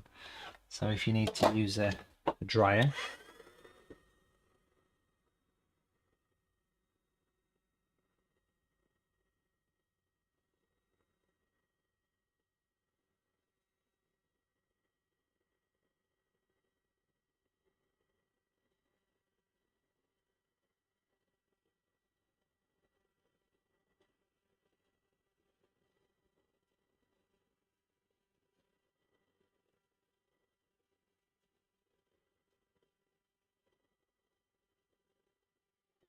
well, a few things to mention. If you are not happy with your trees, you can go back and add more to them once they dry. If your moon didn't work, you've got white paint. We'll talk about all this now. So if I just drop down to the palette, I'm just about run out of that grey, but I want to mix some more, or get some more natural grey. I mean, if I was sat at home doing this, I'd be using natural grey because it's just a perfect colour. It's ready made, so there's no stress involved. So there's the grey. It's important though at this stage that you make sure that grey is very strong, it's very thick. So if you need to remix it, that's gone green. That's gone green. But it needs more red, basically. Red will fix it. Perfect. It's blue, red, and yellow. It makes that lovely, definite, strong grey. Nice and heavy with the grey. I also want to make sure I've got plenty of the violet as well. So I can get some more violet. The blue and the red. Not too strong for that though. That's a much paler colour than the grey, but the grey is very definite. Now, if you're not too happy with your trees, I'll talk about those in a minute, okay? But I'll just give you a bit of time to fiddle, faff, tweak and adjust your picture. Give it a dry. And then make sure you've got a good strong grey and that violet as well.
So if your trees are not quite right for you, then using that grey with a dry brush, number 6 brush.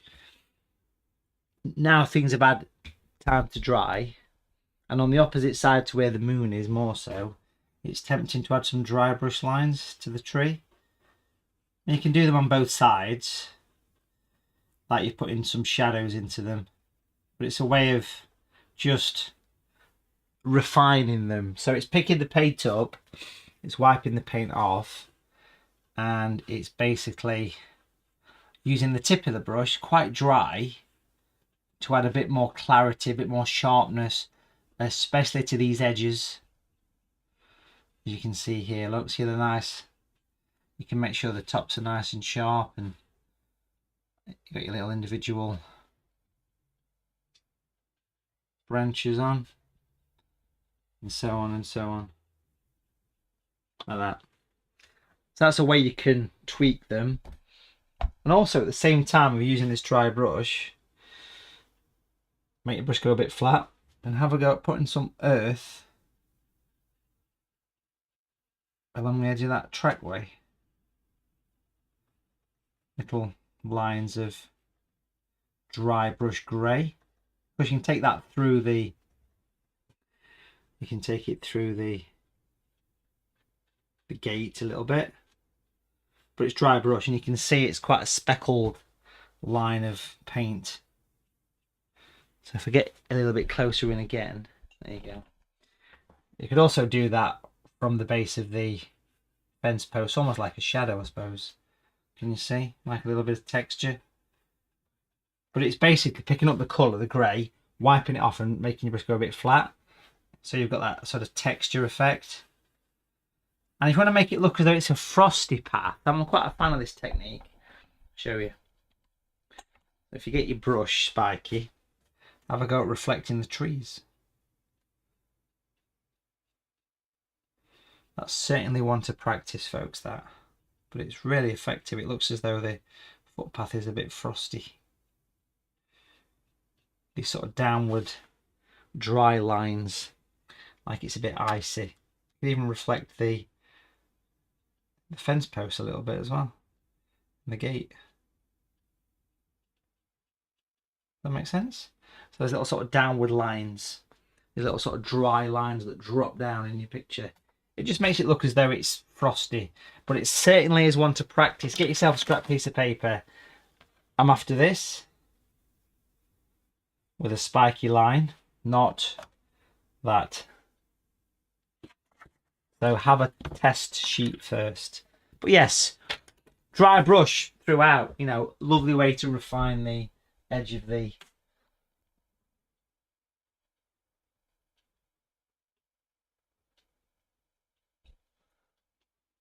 trees. Oh, Pat's got some snow, Pat Adams.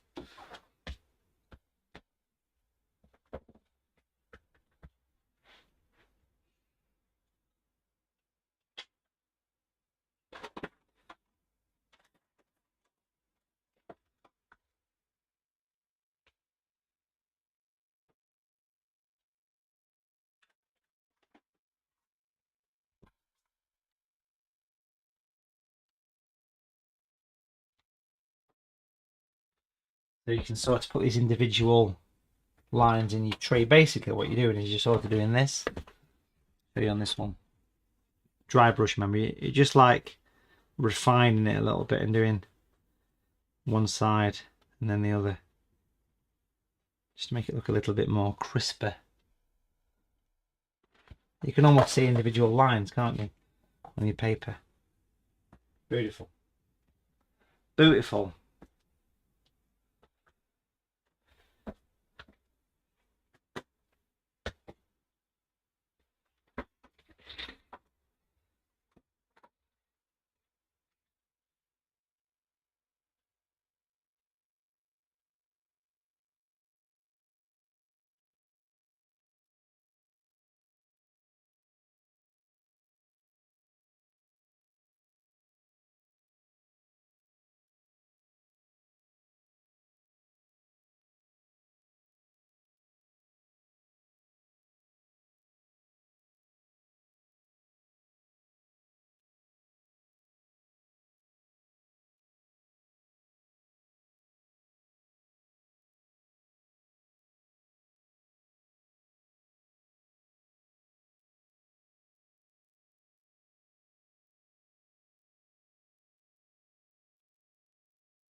Great way to kind of, just sort of refine and tweak.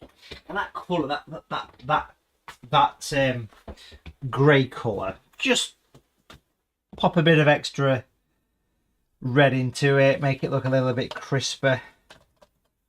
You can see that's kind of gone a bit more deeper, almost brown at that point. I've added a bit more red to it. And you've got to decide which brush you're going to use here. So you might want to be using something like a rigger brush at this point, or even a branch and detail brush. But it really is up to you to decide. I'm quite happy to use the super point brush. If you rotate your brush through your fingers, through the tissue, it's actually a good way to make the brush nice and pointy. But yeah, think about the brush, think wisely about which brush you're going to use here. And if I get really close into this, what we're going to do here is use this very dark colour, which has got a bit extra red in it, and we're going to paint in these very definite fence posts.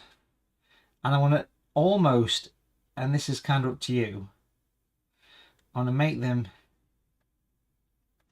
disappear off. Can you see how I've made them shorter, smaller, slimmer? I'll do the same on the other side as well, stay with me. So a nice pointy brush,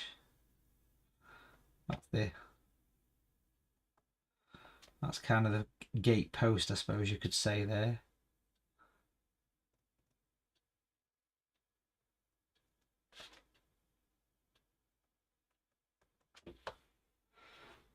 Nice and strong. Adding that bit of red to the colour, it just helps it to have a bit more of a kick. And again, you can see how I'll make them disappear off to the side. So if I zoom back, see how they fade off? And then of course we go in and we do this sort of gate here. Be as wide as you like. It could be a metal gate, in which case it'd be slimmer, of course. But again, it's a Christmas card, so I'm not too concerned about how much time goes into it. I don't want to be painting the most perfect, pristine picture. If you've got a lot of friends, then you're going to be busy, aren't you?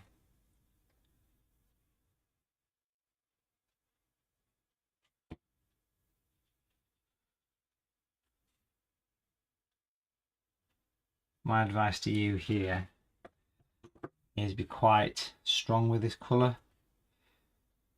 Make sure you're happy with the width. Even give it a second coat of paint once it's had a, that first initial coat. We are going to put some snow on this. Just bear with us. We'll get there.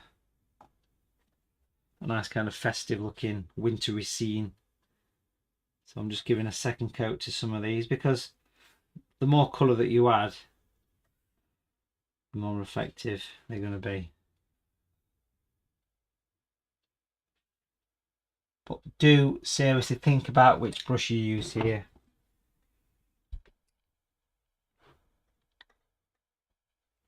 Be quite definite with it.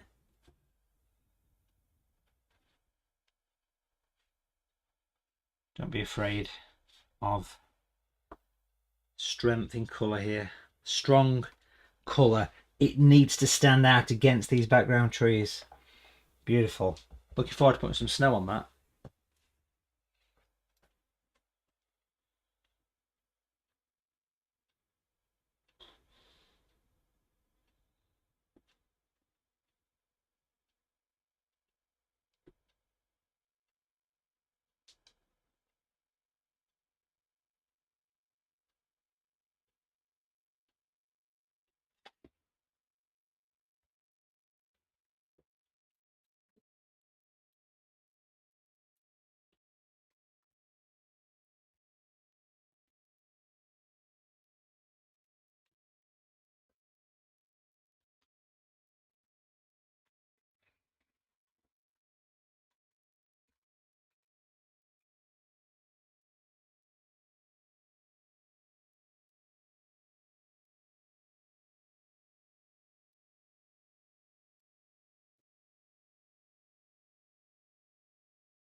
So if it dries a little bit insipid, or you've got a few problem areas with your gate, don't worry too much because we're going to put some white on it. But what I'd suggest you do is use the same grey, very dry brush, so that's removing it, even giving it a little pinch, and at the bottom of the fence post more so, just add a bit of rough stuff like this, a bit of texture, almost little horizontal flicks. Can you see the little horizontal flicks? With a spiky dry brush, and that kind of sits it down. Same over here, let me show you again. Little horizontal lines. It sits them down and it helps to create depth. And think about in your foreground adding a few little bits of little spots, very similar to what we did in that first picture. So imagine this is a gate, you know, so a little bit of spottage, a little bit of earth, bit of dog do in the foreground. Is actually not a bad idea, is it? You know what I mean? Even if you want to go down that road of putting a few grasses in. Again, just seriously think about what brush. I mean, what you'll see me do is pick the paint up, rotate the tip over the kitchen paper, and then hold this thing like a pencil and put some little grasses in the foreground over here as well. Little bits of little tufts. Now, the bit where you'd really think about which brush you're going to use is this, because for me, I just feel like I could add a little bit of a sort of barbed wire type thing. It's coming down. So you would seriously think about the brush you're going to use here. Do you know what I mean?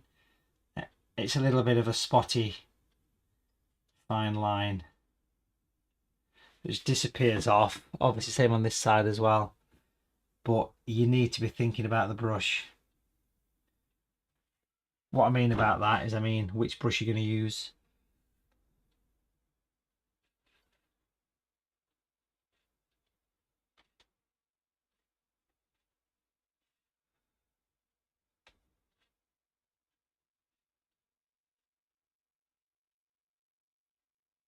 Like that. So it just sort of disappears away. Come back with the camera. There you go. So add a bit of rough stuff around the edge. Have a go. And then white paint's going to really transform this. It's going to transform it a lot. So do stick with it. About 10 minutes left on this one.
Think about the brush that you're going to use for this. Remember that.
So I've got the white paint here. Now that white's probably gone off, if I'm honest. I want to get some fresh. Let's give it a bit of a shake and a bit of a squidge. Pop it on there.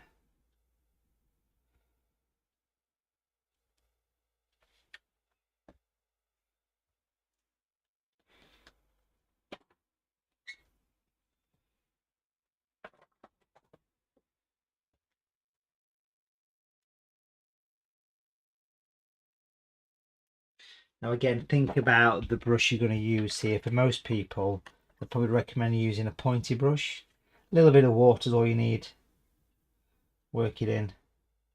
So I've got a super point here, which is Matthew Palmer's own number 6 brush, but and as the name suggests, it's quite pointy. But I need it to be quite pointy, so you might want to be using a rigger brush here, or a branch and detail brush. Hold this thing like a pencil. This is going to transform this picture. Let's get close into it. What we're going to do is put the white on the top and on the areas of gate. You can decide how much or little, of course. Put the little spots on the top of the fence.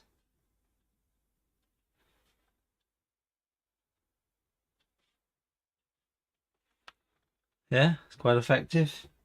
So just be nice and strong with your white. If it disappears when you put it on, it means you've just gone a little bit too...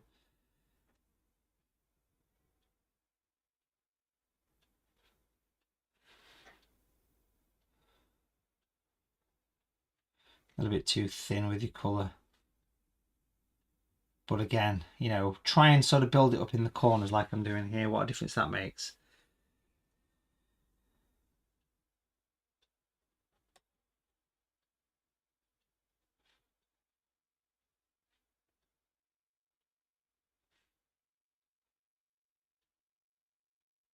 There you go. Nice and definite is the secret.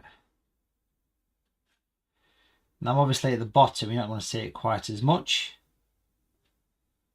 because there's less trees there. But you can see I'm still adding it.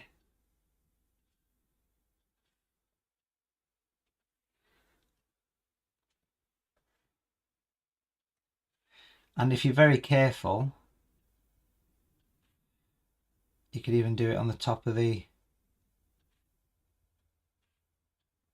wires, the barbed wire, which is really nice. See? Good, isn't it? So you can see why we put quite a bit of time into painting in the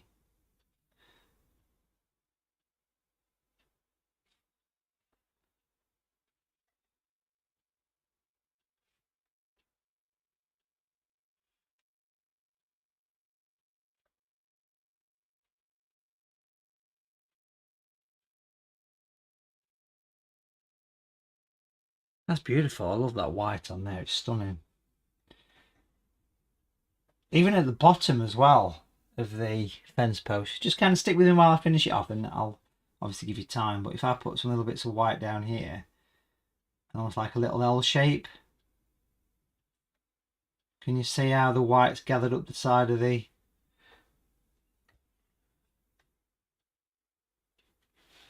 posts?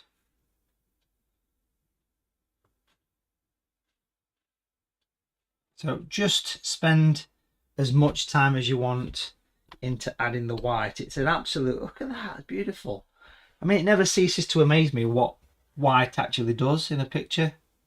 It's one of those things where I always just, I don't know, it just blows me away really, even down to putting the little white spots for the hinges, you know, in there. It just completely changes everything about the picture. A good quality white paint is always very, very useful. Like I say, if you haven't got white, you can use a craft knife. It's not the end of the world if you haven't got white, but it's a real game changer. is white. It really makes that whole thing have like a three-dimensional presence to it, don't it? I love that one. That's my favourite one of the three. I think this workshop in general, it's been the first time in nearly 3 years that we've done more than one picture in a workshop. So the paintings aren't quite as detailed. But I mean, that's the nature of this, and that's what I'm trying to do something different for you. So I hope you've enjoyed it. And I'll ask the same question that I asked at the beginning now. Would you like to do another Christmas card workshop in December? In 3 weeks, 4 weeks, whatever? Is that something that's of interest to you? Obviously in time for Christmas. Do let me know. Obviously, new pictures, not the same. Different pictures. Goes without saying that, don't it? But I think you know that anyway. Give me a thumbs up. Give me a yes. Give me a thumbs down. Give me a no. I asked you that question right at the beginning. And do let me know if you want to do another Christmas card themed one in a few weeks. Obviously within plenty of time to get them sent out to people. Let me know in the comments. I'm sure there's some people haven't liked this. I'm sure there's some people that prefer to do the detailed workshops like this, which is what we normally do. That's back next week with the Robin, of course.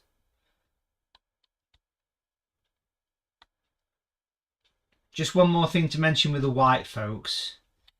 If you wasn't too happy with your moon, there's nothing stopping you putting a bit of white on the edge of the moon.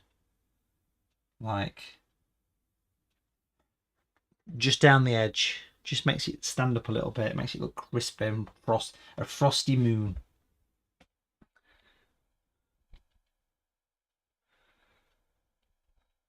I think that these paintings, sat down, you can do them in an hour by yourself. You don't have to have me here to... Once you've done it, you've done it, you know, and you can sort of do it yourself, can't you? Should you wish. Of course, on this one, I mean, there's no reason why you couldn't put some falling snow, some white spots. I'm not going to do that because I think it looks nice as it is. But if you're not happy with your trees, not happy with your sky, there's nothing stopping you putting some white falling snow. What would the subjects be on the next 3 cards? Well, it'd be just different to this. It'd be brand new pictures. It wouldn't be a Christmas tree. It wouldn't be this. It'd be different. So quite a lot of yes pleasers coming through, which is nice. It was one of the few workshops I was nervous about doing today because it's different. It's not the normal thing that we do. But that white, beautiful. If you want to put any snow in your trees, my advice to you would be use your craft knife, and less is more for this. Have a bit of a scratch.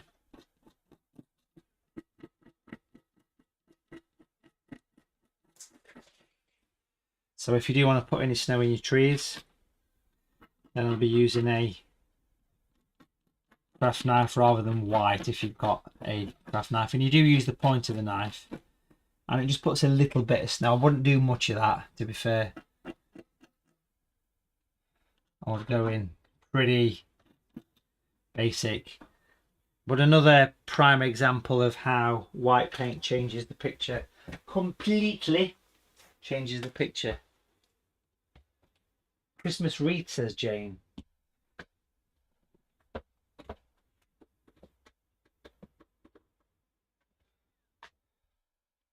Now, if you've put any white paint on and it looks a bit stuck on, there's no reason why you can't clean the brush. Well, wipe it almost dry, just got water on, and just use a bit of water just to tease the brush into the white, and it just calms it down, basically, should you wish to go down that route. It's not essential. But if you want to just add a little bit of refinements to it, then there's no reason why you can't just refine it. Of course, it all helps. The craft knife works nice in your distant trees. The craft knife also works nice to do some horizontal lines in your that way. Make it look a little bit. Can you see them little scratchy lines I've added? Little horizontal lines, just to give it a bit of a scratch. But that's a nice little picture. I'll sign the picture over here on this one.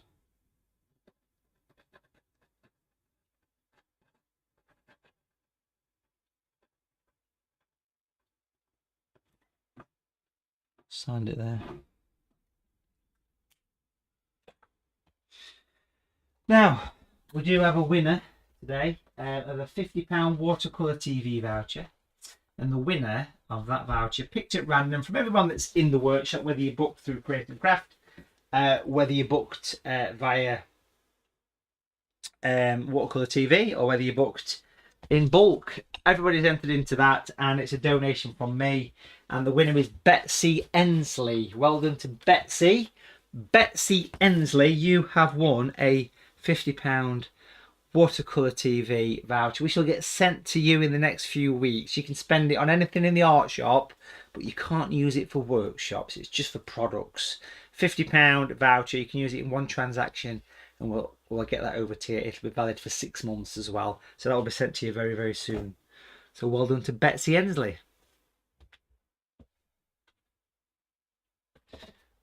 This was a nice one.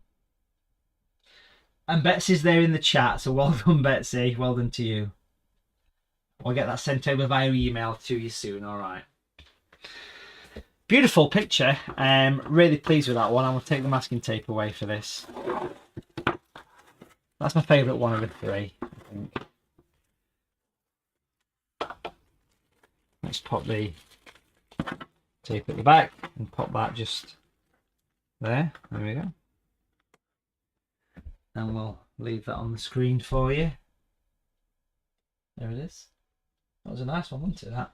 Very enjoyable one to do. So 3 paintings, 1 workshop. First time I've done that, folks. It's been the most popular workshop without a question of a doubt for people booking on it. But I'm sure some people liked it. Some people maybe even hated it. I'm not sure. But the 3 paintings have been enjoyable, all with very similar effects. That to me was important to do that. It was important to have a crossover of techniques so you could enjoy them without having to worry too much about having a overloaded mind. But the main objective to this workshop for me, put that one there, I think, was to make sure that everybody picked up techniques that are quick and simple. That was what it was all about. A quick and simple workshop.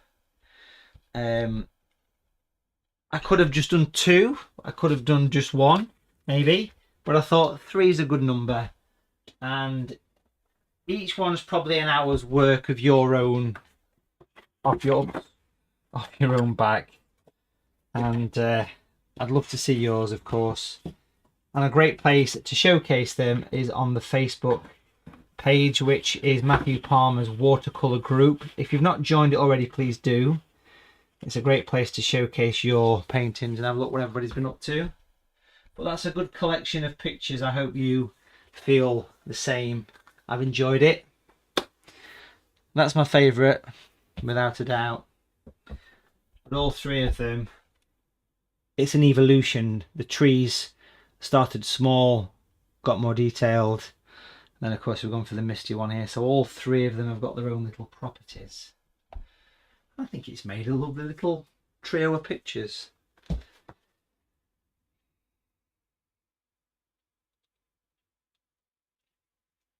Gail Williams said this is the best one so far that you've done. Well done. Nice result as well.